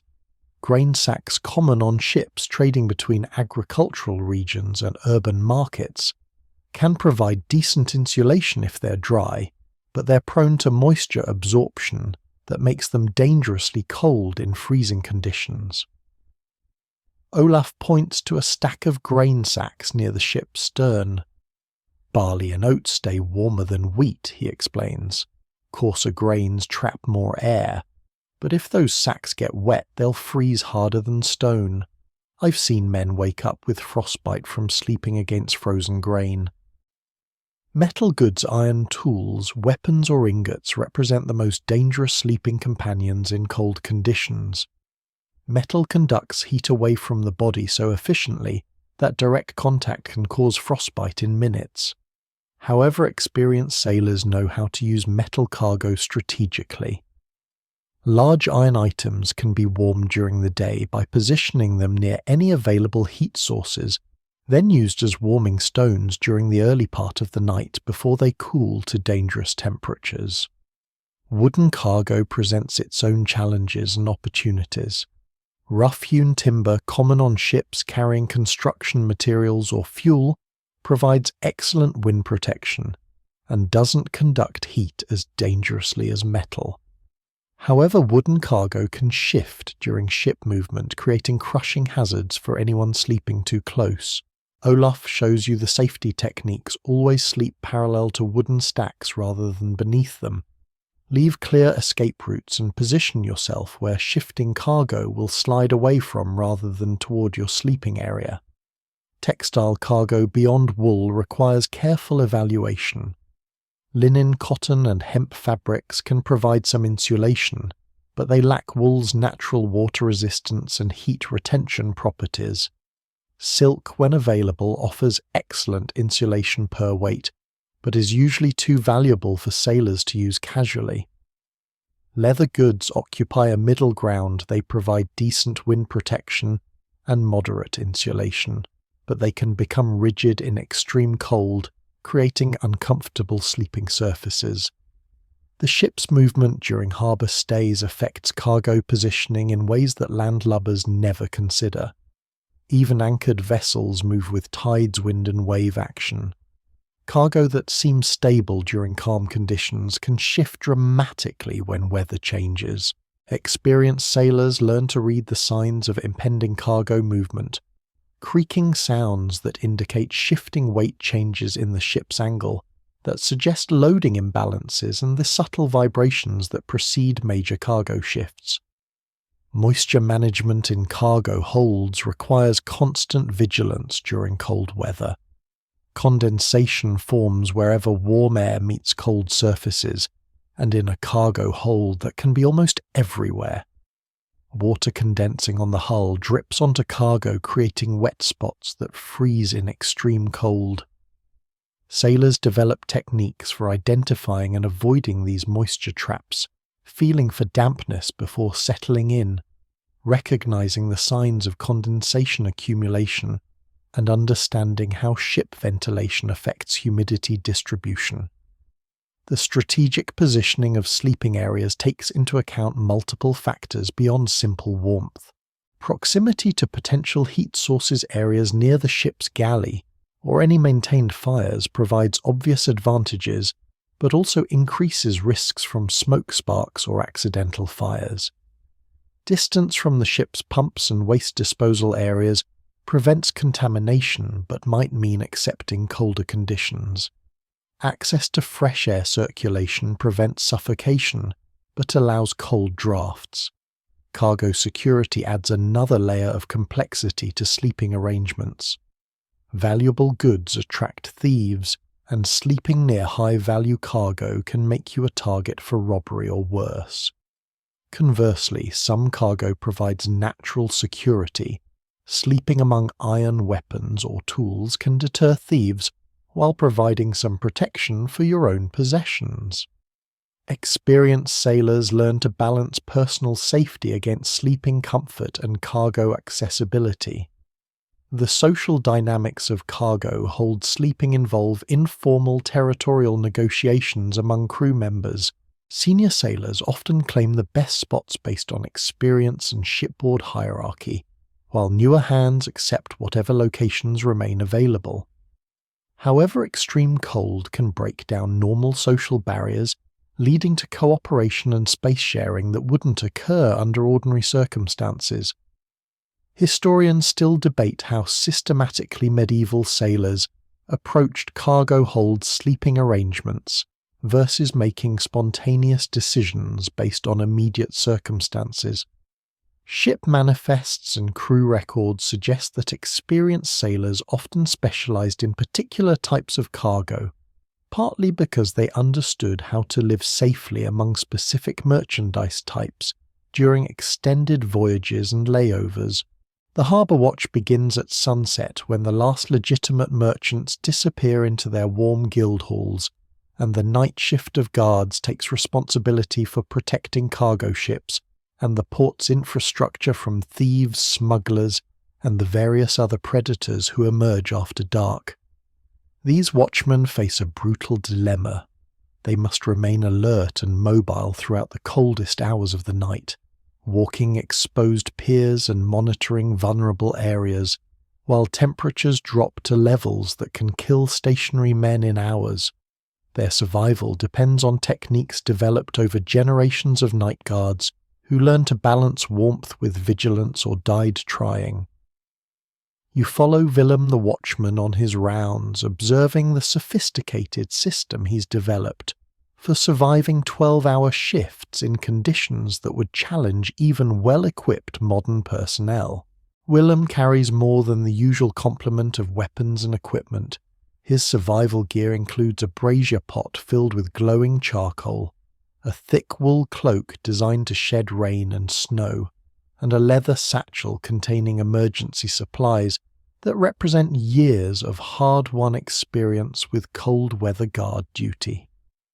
Movement is life, Willem explains as he demonstrates his walking pattern along the main wharf. Stand still for more than a few minutes, and the cold creeps into your bones. Keep moving and your body generates heat. But you can't just wander aimlessly, you have to walk with purpose, checking every shadow, every potential hiding place, while maintaining a pace that keeps your blood flowing. His route is carefully planned to maximize both security coverage and personal heat generation, with strategic stops at warming stations positioned throughout his patrol area. Medieval harbour security during winter months required balancing multiple competing demands. Guards needed to remain alert for genuine threats, thieves attempting to steal cargo smugglers using darkness to avoid customs duties, or violent criminals who preyed on isolated individuals. However, they also had to survive exposure to weather conditions that could impair judgment, reduce physical capability, or simply kill through hypothermia. The most successful guards developed integrated systems that addressed both security and survival needs simultaneously. Willem's warming stations represent sophisticated cold weather engineering using available medieval materials. At strategic points along his patrol route, he's established small shelters, windbreaks constructed from driftwood canvas, and salvaged materials that provide temporary refuge from the worst weather. Each station contains a metal brazier designed to burn charcoal or small pieces of wood efficiently, while minimizing light signature that might alert potential thieves to his presence. The portable brazier Willem carries is a marvel of practical medieval metalwork. Constructed from iron with air vents carefully positioned for optimal burning, it provides steady heat while remaining small enough to carry comfortably during long patrols. The charcoal fuel burns cleanly with minimal smoke, avoiding the respiratory problems that would come from breathing wood smoke for 12 hours, while maintaining steady heat output throughout the night. The clothing systems worn by harbour guards represent specialised adaptations of standard cold weather gear. Willem's cloak is longer and heavier than those worn by sailors, providing maximum coverage while walking, but designed to be thrown back quickly if combat becomes necessary. His boots are reinforced with extra leather and lined with wool built to withstand hours of walking on wet, cold surfaces, while providing the ankle support needed for navigating treacherous footing in darkness. The psychological challenges of solitary night guard duty during extreme cold were as dangerous as the physical exposure. Isolation, darkness, and cold can combine to create disorientation, hallucinations, and impaired decision-making that put guards at risk from both human threats and environmental hazards. Willem has developed mental disciplines to maintain alertness, memorized prayers that provide rhythmic focus during long walks, systematic observation routines that keep his mind engaged, and careful attention to physical sensations that help him monitor his own condition. The social networks among harbour guards created informal support systems that improved survival rates for individual watchmen. Willem's rounds intersect with those of 3 other guards at predetermined times, allowing for brief interactions that provide both security coordination and mutual welfare checks. These meetings serve multiple purposes, sharing information about potential threats, confirming that each guard remains alert and functional, and providing brief opportunities for shared warmth around portable fires. The economic aspects of harbour guard duty during harsh weather created complex relationships between individual guards, port authorities, and the merchant communities they protected.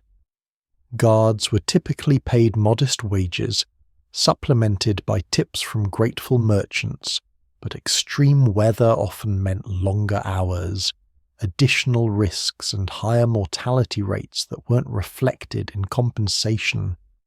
Some guards supplemented their income by providing additional services, escort duties for valuable cargo, private security for wealthy merchants, or information about shipping schedules and cargo contents. Equipment maintenance for cold weather guard duty required constant attention and specialized knowledge. Metal weapons and tools needed regular cleaning and oiling to prevent rust and freezing that could make them unusable when needed. Leather goods required treatments to maintain flexibility and water resistance. Most importantly, fire-making equipment, flint steel tinder, and fuel supplies needed protection from moisture while remaining easily accessible for emergency use. The medical knowledge possessed by experienced guards included recognition and treatment of cold-related injuries that were common during winter duty. Willem can identify the early signs of frostbite, hypothermia, and other cold-weather medical emergencies. He carries basic supplies for treating minor injuries that might become serious if neglected during long cold nights, clean cloth for bandages rendered fat for treating exposed skin, and even small amounts of alcohol for emergency warming. The strategic aspects of cold weather security work required understanding how weather conditions affected both legitimate activities and criminal behavior. Extreme cold reduced overall activity levels, making it easier to spot unusual movement, but also reducing the number of witnesses who might deter criminal activity. Thieves and smugglers often assumed that harsh weather would reduce guard effectiveness, making them either more cautious or more bold, depending on their assessment of actual security capabilities.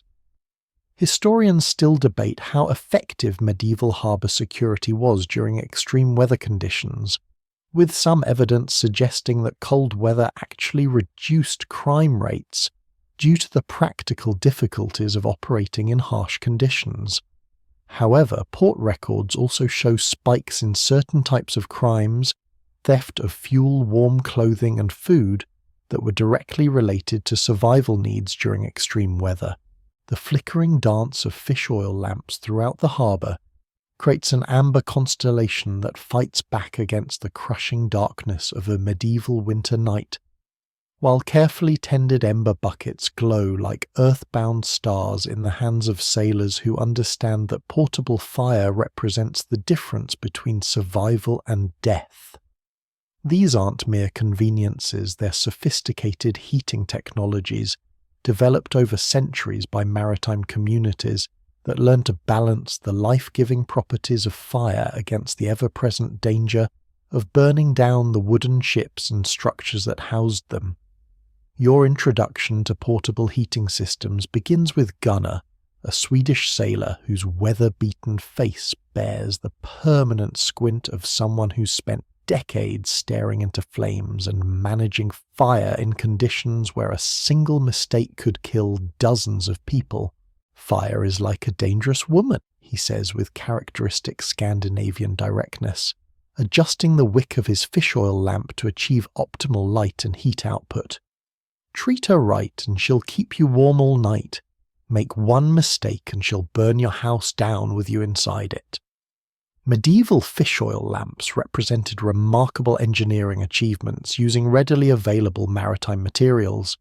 The oil extracted from cod liver, herring or whale blubber when available burns cleanly with minimal smoke while producing steady heat and light. Gunnar's lamp consists of a shallow iron bowl designed to hold oil at the optimal depth for consistent burning, fitted with a wick made from twisted cotton or linen that draws fuel upward through capillary action while controlling the flame size and heat output. The quality of fish oil varies dramatically depending on source and preparation methods, creating complex markets where experienced sailors develop expertise in evaluating fuel quality. Fresh cod liver oil burns brightest and produces the most heat, but it's expensive and not always available. Herring oil, more common and affordable, burns well, but produces a stronger fishy odour that can become overwhelming in enclosed spaces. Whale oil, when available, represents the premium option, burning cleanly with minimal odour, while producing exceptional heat output per unit of fuel. The lamp design itself requires sophisticated understanding of combustion principles that medieval craftsmen developed through trial and error. The bowl depth must allow adequate fuel supply while preventing dangerous flare-ups that could occur with too much oil. The wick holder positions the flame at the optimal height above the fuel surface, while air vents around the base provide controlled oxygen flow that maintains steady burning without creating dangerous drafts that might spread flames to surrounding materials.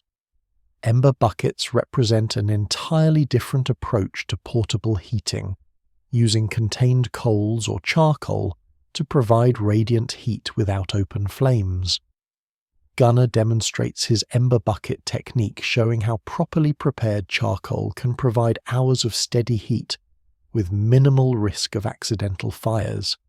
The bucket itself is lined with clay or sand to prevent the metal from becoming dangerously hot, while providing thermal mass that helps regulate temperature output. The preparation of charcoal for ember buckets follows specific procedures that determine both safety and effectiveness. Wood must be burned in controlled conditions that drive off volatile gases while leaving behind nearly pure carbon that burns cleanly without smoke or dangerous flare-ups. Gunnar prefers oak or apple wood for making charcoal because they produce coals that burn steadily for long periods while generating minimal sparks that might ignite nearby materials. The positioning and use of portable heating devices aboard wooden ships required elaborate safety protocols that balanced heating needs against fire prevention. Lamps and ember buckets were never left unattended, and their placement followed strict rules about distance from combustible materials, ventilation requirements, and emergency procedures for quickly extinguishing fires if accidents occurred. Ship's officers designated specific crew members as fire wardens, responsible for monitoring heating devices throughout the night.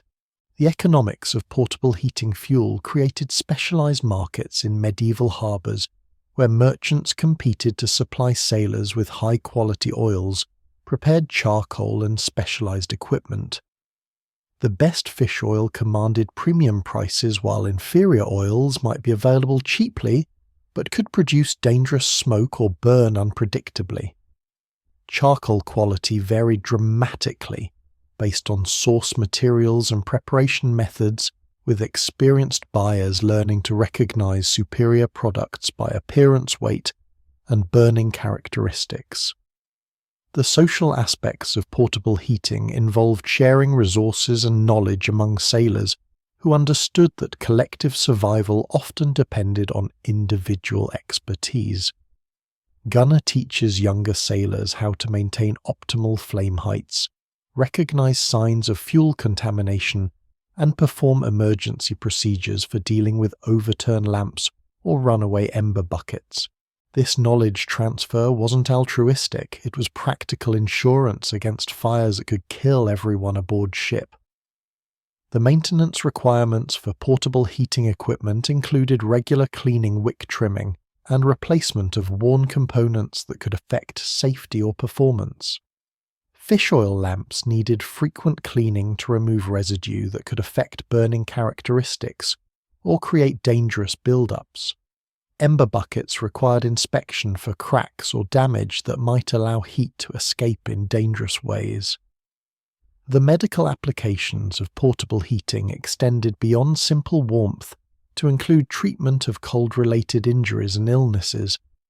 Controlled heat from fish oil lamps could be used to warm frostbitten extremities gradually, while ember buckets provided steady warmth for hypothermia treatment. However, these medical applications required expert knowledge about proper techniques because too much heat applied too quickly could cause additional injury to cold-damaged tissues. The strategic military implications of portable heating during medieval conflicts included both advantages and vulnerabilities for ships and coastal installations. Heating devices improved crew effectiveness by maintaining fighting capability during cold weather, but they also created light signatures that could reveal positions to enemies and fire hazards that could be exploited by hostile forces using fire arrows or other incendiary weapons. The environmental factors affecting portable heating performance included wind conditions, humidity levels, and temperature variations that could affect fuel consumption, rates, flame stability, and heat output. Experienced sailors learned to adjust their heating techniques based on weather conditions using windscreens to protect flames, adjusting fuel mixtures for optimal performance, and monitoring consumption rates to ensure adequate fuel supplies throughout long cold nights. Historians still debate the extent to which portable heating technologies were standardized across different maritime regions, versus representing localized innovations that developed independently in various coastal communities. Archaeological evidence suggests that basic lamp and ember bucket designs were remarkably consistent across medieval Europe, indicating either widespread knowledge sharing or parallel development of similar solutions to common survival challenges. The steam rising from enormous iron cauldrons positioned throughout the harbour district carries more than just the aroma of whatever food scraps have been thrown together. It carries the promise of survival for men whose bodies are burning through calories at desperate rates, trying to maintain core temperature in conditions that would challenge modern survival experts. These communal soup kitchens aren't charitable organisations in the modern sense. They're commercial enterprises that understand the brutal economics of cold weather. Hungry men die faster than fed men, and dead men don't pay for lodging, cargo handling, or the dozen other services that keep harbour economies functioning. Mother Bridget's cauldron, positioned strategically near the main wharf where it catches foot traffic from 3 different taverns, represents the gold standard of harbour soup operations. The massive iron pot, easily 4 feet across and deep enough to drown a small child, bubbles continuously with a stew that changes composition throughout the day based on whatever ingredients become available. Bones make the base, Mother Bridget explains in her thick Irish accent, stirring the aromatic mixture with a wooden ladle nearly as tall as she is. Beef bones when the butchers have them, fish bones when the boats come in, chicken bones when the market stalls close. Everything else is negotiable. Medieval understanding of nutrition during cold weather was surprisingly sophisticated, even if the scientific explanations were wrong. Harbour cooks knew that men working in cold conditions needed more food, particularly fats and proteins that provided sustained energy and helped maintain body heat. They understood that hot food warmed the body from inside while providing essential calories, and they recognized that certain ingredients, onions, garlic, root vegetables, seemed to help people resist cold weather illnesses. The economics of communal soup kitchens created complex supply chains that connected maritime commerce with local agriculture food waste streams and the informal economy of salvage and scavenging. Mother Bridget sources ingredients from multiple channels, purchasing bones and vegetable scraps from legitimate merchants trading soup for services like wood cutting or pot cleaning, and accepting donations of questionable foodstuffs that may be stolen, damaged, or simply past their prime for normal retail sale. The pricing structure for harbour soup follows supply and demand principles that would make modern economists proud. A basic bowl of thin broth costs 1/2 penny affordable even for unemployed sailors, but providing minimal nutrition. A full bowl of thick stew with visible meat chunks costs 4 pence, nearly a day's wages for common labourers, but offering genuine sustenance that could keep a man functional in cold conditions. Premium bowls available when ingredients permit include bread, cheese, or even a splash of ale, commanding prices of 6 pence or more. The social dynamics around soup kitchens reflect the complex hierarchies of harbour society, while also creating temporary communities united by shared need for warmth and nutrition. Men who might normally avoid each other, sailors from rival ships, dock workers competing for jobs, merchants and labourers from different social classes find themselves standing shoulder to shoulder around steaming cauldrons, unified by cold and hunger into temporary fellowship. Mother Bridget's operation includes seating areas protected from wind by canvas screens and warmed by braziers positioned to provide heat without creating dangerous smoke accumulation. These spaces become informal social centres where information flows freely among men who might otherwise have little contact. Ship schedules, Cargo opportunities, weather predictions, and news from other ports circulate, along with the soup, creating information networks that are as valuable as the food itself. The preparation techniques for large-scale soup production require skills that go far beyond simple cooking. Managing a fire hot enough to keep 4 feet of liquid boiling while preventing dangerous overheating or flame spread demands expertise with fuel selection, air circulation, and heat distribution. Mother Bridget employs a rotation of assistants who maintain the fire source, prepare ingredients, and handle the dozen other tasks required to keep soup flowing continuously for 12 to 16 hours per day. The quality control for communal soup involves balancing food safety against the reality that harbour populations can't afford to be picky about ingredient sources or preparation standards. Mother Bridget has developed techniques for identifying and handling questionable ingredients, boiling times that kill most harmful bacteria-spice combinations, that mask off flavours, and visual inspection methods that catch obviously spoiled materials before they contaminate entire batches. The seasonal variations in soup composition reflect both ingredient availability and the changing nutritional needs of harbour populations during different weather conditions. Winter soups emphasize fats and proteins that help maintain body heat, while summer preparations might include more vegetables and lighter broths that provide hydration without adding excessive body heat. The most challenging periods occur during spring storms when fresh supplies are interrupted while winter food stores are depleted. The medical aspects of communal soup service include recognition and treatment of malnutrition, scurvy, and other diet-related conditions common among sailors and dock workers who might go extended periods without proper food. Mother Bridget can identify the signs of serious nutritional deficiency and adjust her recipes to include ingredients that address specific health problems, adding certain herbs for digestive issues, including organ meats when available to address vitamin deficiencies, and providing specialized preparations for men recovering from illness or injury. The competition among soup kitchen operators creates constant pressure for innovation and quality improvement while keeping prices affordable for their target market. Successful operators develop signature recipes, establish relationships with reliable suppliers, and build customer loyalty through consistent quality and service. Less successful operations fail quickly when word spreads about poor food quality or high prices that exceed what their customers can afford.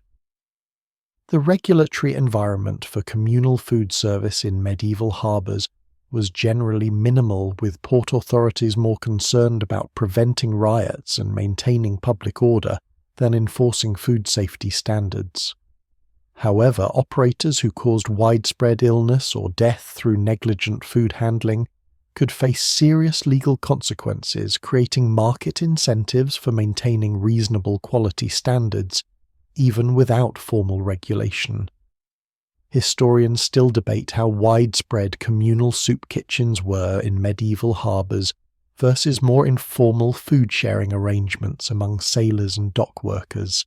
The evidence suggests that organised commercial operations like Mother Bridget's were common in larger ports where population density and economic activity could support specialised food service businesses, while smaller harbours relied more on tavern-based meals and informal community sharing systems.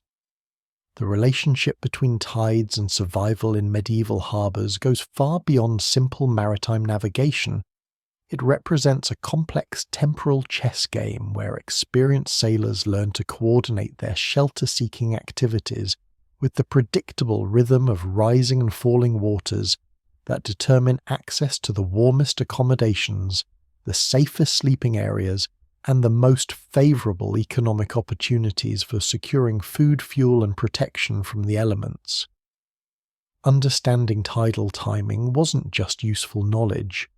It was survival intelligence that could mean the difference between a warm bed and a frozen corpse, Your education in tidal strategy begins with observing Sven the Tide Reader, whose reputation for predicting optimal timing for various harbour activities has made him a valuable consultant for sailors seeking to maximise their chances of surviving harsh winter conditions.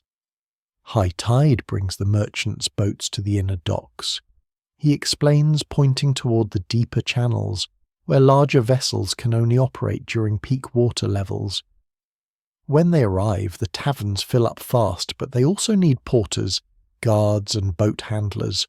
Work for 2 hours during high tide, earn enough coin for a warm bed all night.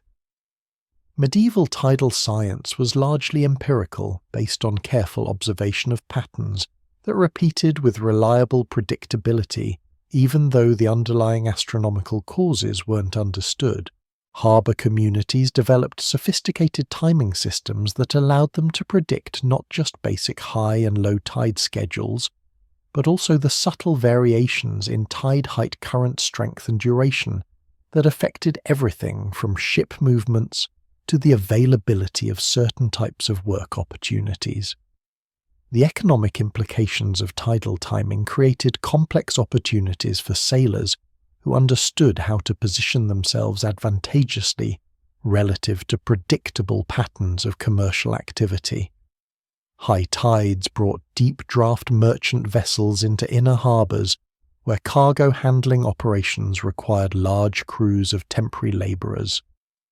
Low tides exposed mud flats and shallow areas where different types of work became available, repairing dock pilings, salvaging dropped cargo, or gathering materials that could be sold or used for shelter construction.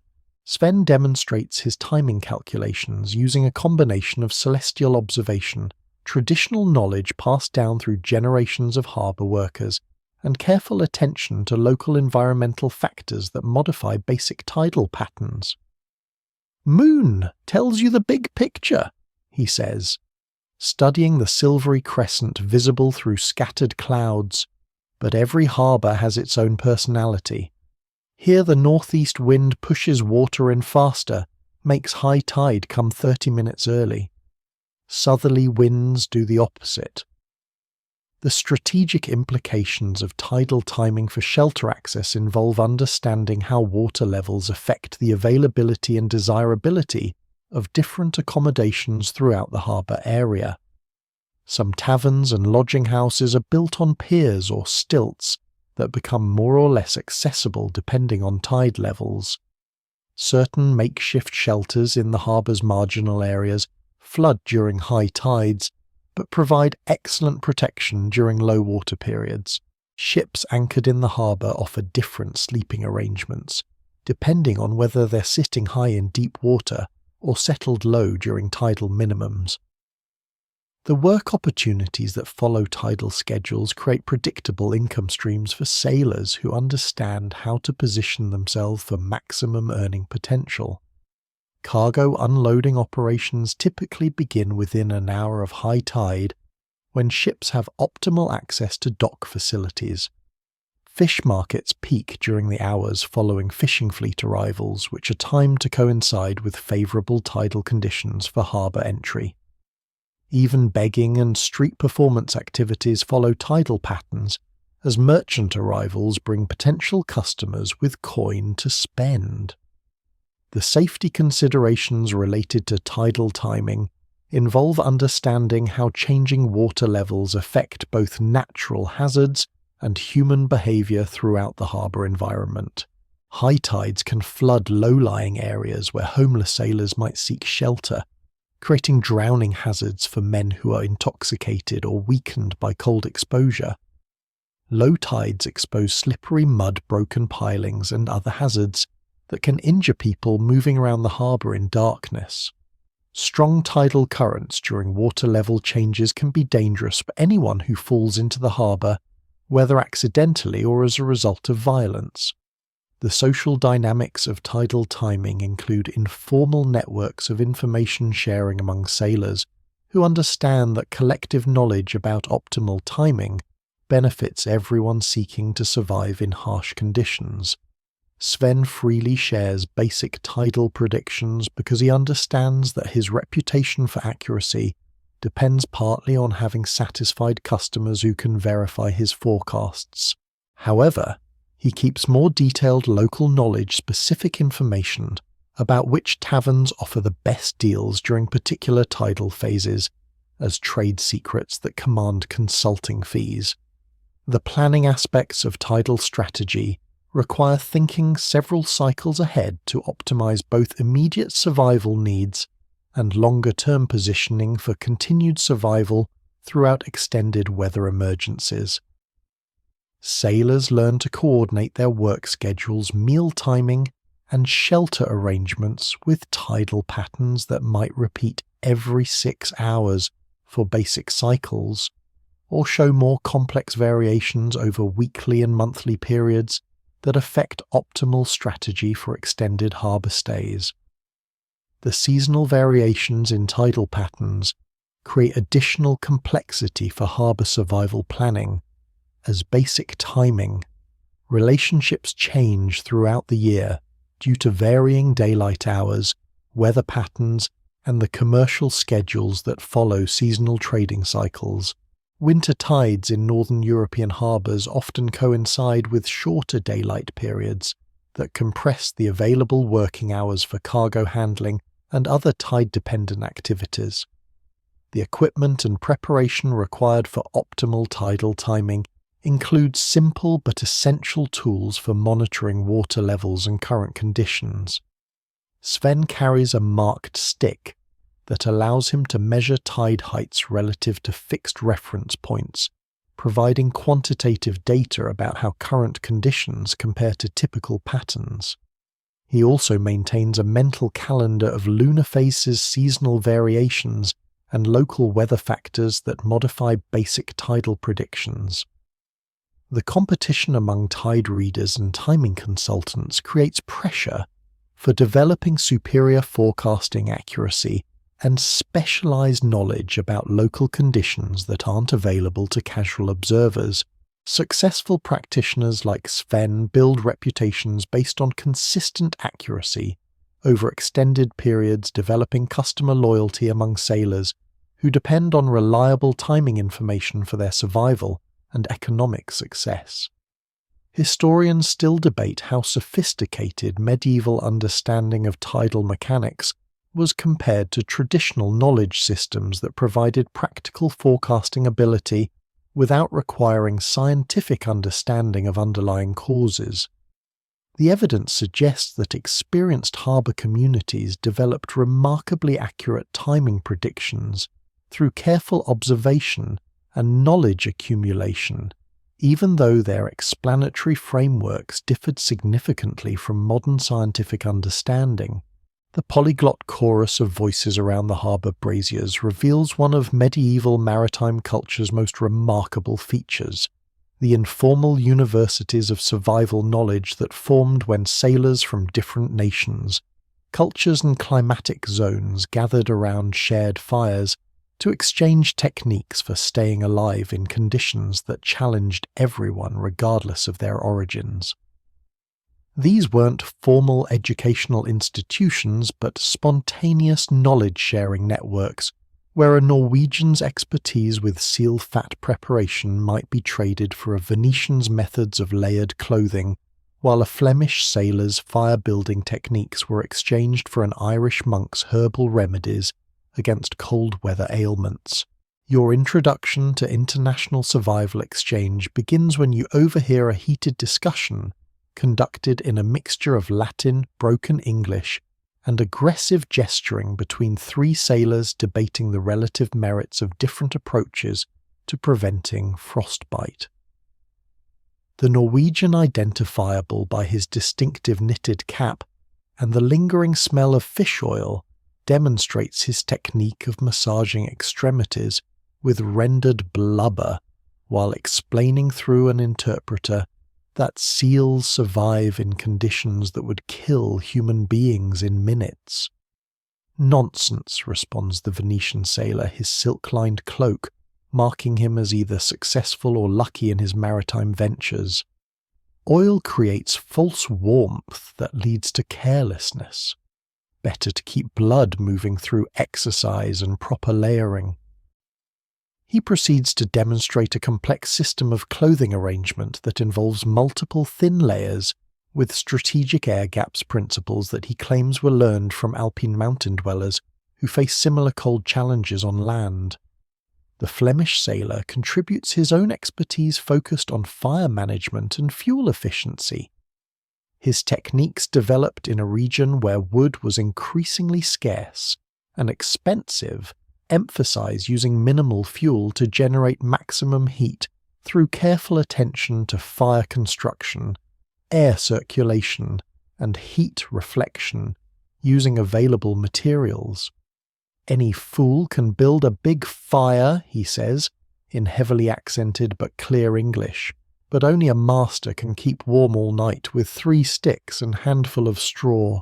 Medieval harbours served as crossroads where survival knowledge from different climatic zones and cultural traditions intersected, creating unique opportunities for sailors to learn techniques that might be completely unknown in their home regions.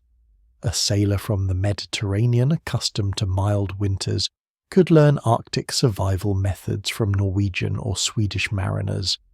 Conversely, Southern Europeans brought knowledge of food preservation, herbal medicine, and shelter construction that proved valuable to northern sailors facing extended voyages in unfamiliar climates. The language barriers that existed between sailors from different regions actually enhanced rather than hindered knowledge transfer in many cases. Practical survival techniques often translate more effectively through demonstration than verbal explanation, and the life or death importance of the knowledge being shared motivated both teachers and students to overcome communication difficulties through gestures, drawings, and hands-on practice. The economic aspects of international knowledge exchange created informal markets where survival expertise was traded like any other commodity.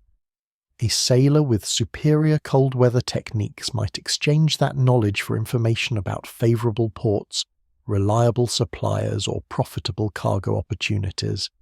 Some individuals developed reputations as collectors and disseminators of survival knowledge, commanding consulting fees for their expertise in multiple techniques from different cultural traditions. The cultural dynamics of survival knowledge sharing revealed interesting patterns about which techniques were readily adopted across cultural boundaries versus those that remained tied to specific regional or ethnic practices. Practical techniques with clear survival benefits, methods for preventing frostbite, efficient fire building, or food preservation spread quickly among international sailing communities, regardless of their cultural origins. However, techniques involving religious practices, dietary restrictions, or social customs often remained limited to their original cultural groups. The verification processes for evaluating survival techniques from different cultures involved careful observation of outcomes over multiple applications. Sailors were naturally skeptical of unfamiliar methods, particularly when their lives might depend on the effectiveness of techniques learned from foreigners.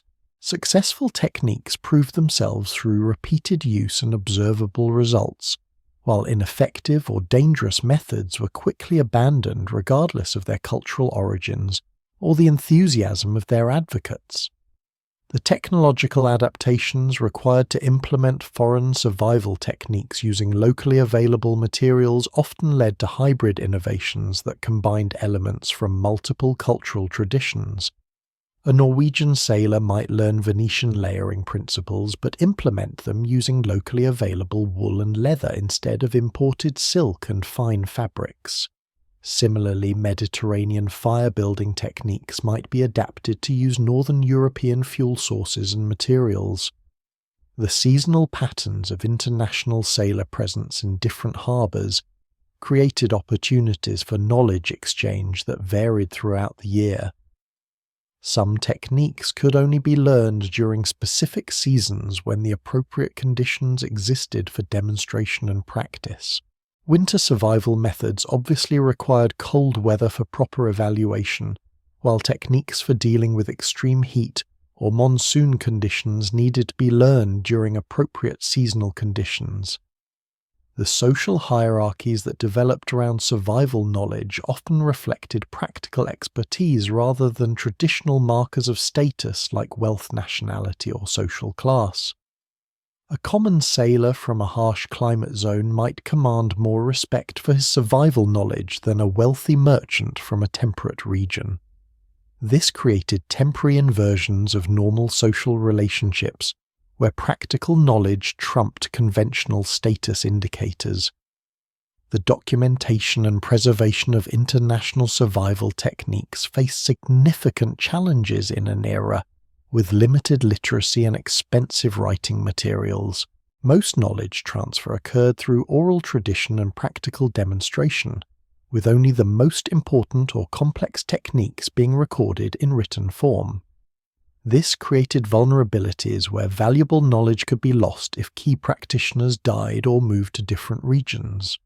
The competitive aspects of survival knowledge sharing created tension between the benefits of cooperation and the advantages of maintaining exclusive access to superior techniques. Some sailors hoarded their best knowledge, sharing only inferior methods, while keeping their most effective techniques secret. Others understood that building networks of reciprocal knowledge sharing provided long-term benefits that outweighed short-term competitive advantages. Historians still debate the extent to which medieval international knowledge exchange networks were formalized versus informal arrangements that developed spontaneously around practical needs. The evidence suggests that while formal institutions were rare, consistent patterns of knowledge sharing developed that functioned effectively across cultural and linguistic boundaries, creating what modern scholars might recognize as early forms of international technical cooperation. As the first pale hints of dawn begin to seep across the harbor's ice-crusted waters, the ancient ritual of morning emergence transforms the sleeping port into a theatre of medieval survival, where men who have successfully negotiated another night's battle against the cold begin the careful process of returning to life. This isn't simply waking up, it's a systematic procedure for transitioning from survival mode to functional activity, while assessing what the night has cost in terms of health resources and human casualties that mark the harsh arithmetic of medieval winter harbour existence. The bells of Prime ring out from St. Is, Bartholomew's Priory, at first light their bronze voices calling the canonical hour while simultaneously serving as a wake-up signal for the hundreds of men who have spent the night scattered throughout the harbour's various survival refuges. This is the moment when the survivors reveal themselves, figures stirring in canvas cocoons along the docks, smoke beginning to rise from braziers that have burned through the night, and the gradual emergence of men from taverns, monasteries, ship holds, and improvised shelters where they've managed to preserve enough body heat to see another day.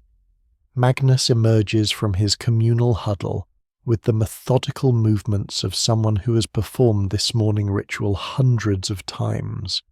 His first action is checking his extremities for signs of frostbite, examining fingers and toes for the telltale white patches that indicate cold damage, testing sensation in hands and feet, and assessing overall mobility after a night of cramped positioning.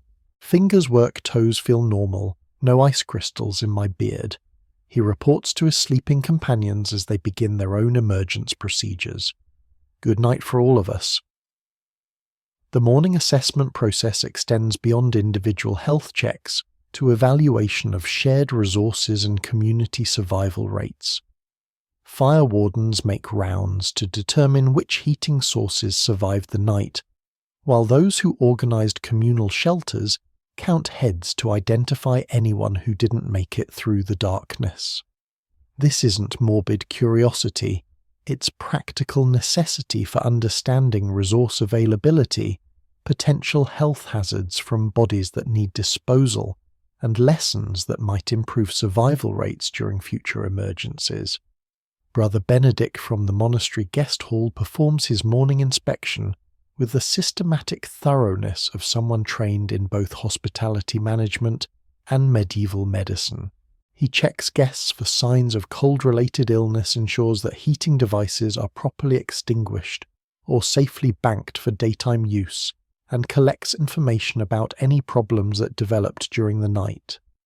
His records serve multiple purposes, improving future guest services, identifying patterns that might predict dangerous conditions, and maintaining the reputation for safety that attracts paying customers. The warming rituals that begin each day represent sophisticated understanding of how to safely transition cold-stressed bodies back to normal activity levels. Experienced survivors know that sudden exposure to high heat can be dangerous after extended cold exposure, so they begin warming, gradually starting with gentle movement to improve circulation, progressing to mild heat sources, and only gradually introducing activities that require full physical capability. Men who ignore these protocols risk injury, illness, or even death from temperature shock. The inventory procedures that follow emergence from night shelters involve careful assessment of what resources remain available for continued survival. Personal belongings must be checked for cold damage, theft, or loss during the night's activities. Shared resources need evaluation to determine what fuel, food, and supplies remain available for another day or night of survival. Most importantly, financial resources must be counted and allocated to maximize survival prospects for the upcoming day and night cycle. The community networks that activate each morning provide both practical assistance and social support for men whose survival depends on maintaining connections with others facing similar challenges. Information sharing begins immediately. Reports about which establishments provided good service, warnings about dangerous individuals or locations, and intelligence about opportunities for work, shelter, or resource acquisition during the coming day. The work-seeking activities that dominate morning hours in winter harbours follow predictable patterns based on tidal schedules, ship arrivals, and the various commercial activities that provide income opportunities for transient sailors and dock workers. Men position themselves strategically near locations where labour might be needed, while those with specialised skills advertise their services to merchants and ship captains who might need temporary assistance with cargo handling, repairs, or security services. The food procurement strategies that begin each morning involve both commercial purchases and informal sharing networks that help extend limited resources among men whose financial situations vary widely. Communal breakfast arrangements allow groups to pool resources for better meals than individuals could afford separately, while information about free or cheap food sources circulates rapidly among communities that understand collective benefit comes from shared knowledge. The hygiene and maintenance activities that begin each day address both personal health needs and the practical requirements for maintaining equipment, clothing, and other resources essential for continued survival. Limited washing facilities are shared efficiently. Clothing is inspected and repaired as needed, and tools or weapons receive attention necessary to keep them functional for work or protection duties.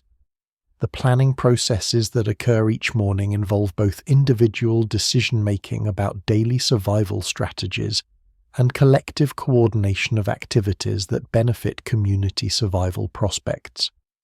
Men negotiate sleeping arrangements for the coming night, coordinate work opportunities that might provide better income through cooperation, and share information about weather conditions, ship schedules, and other factors that might affect survival planning.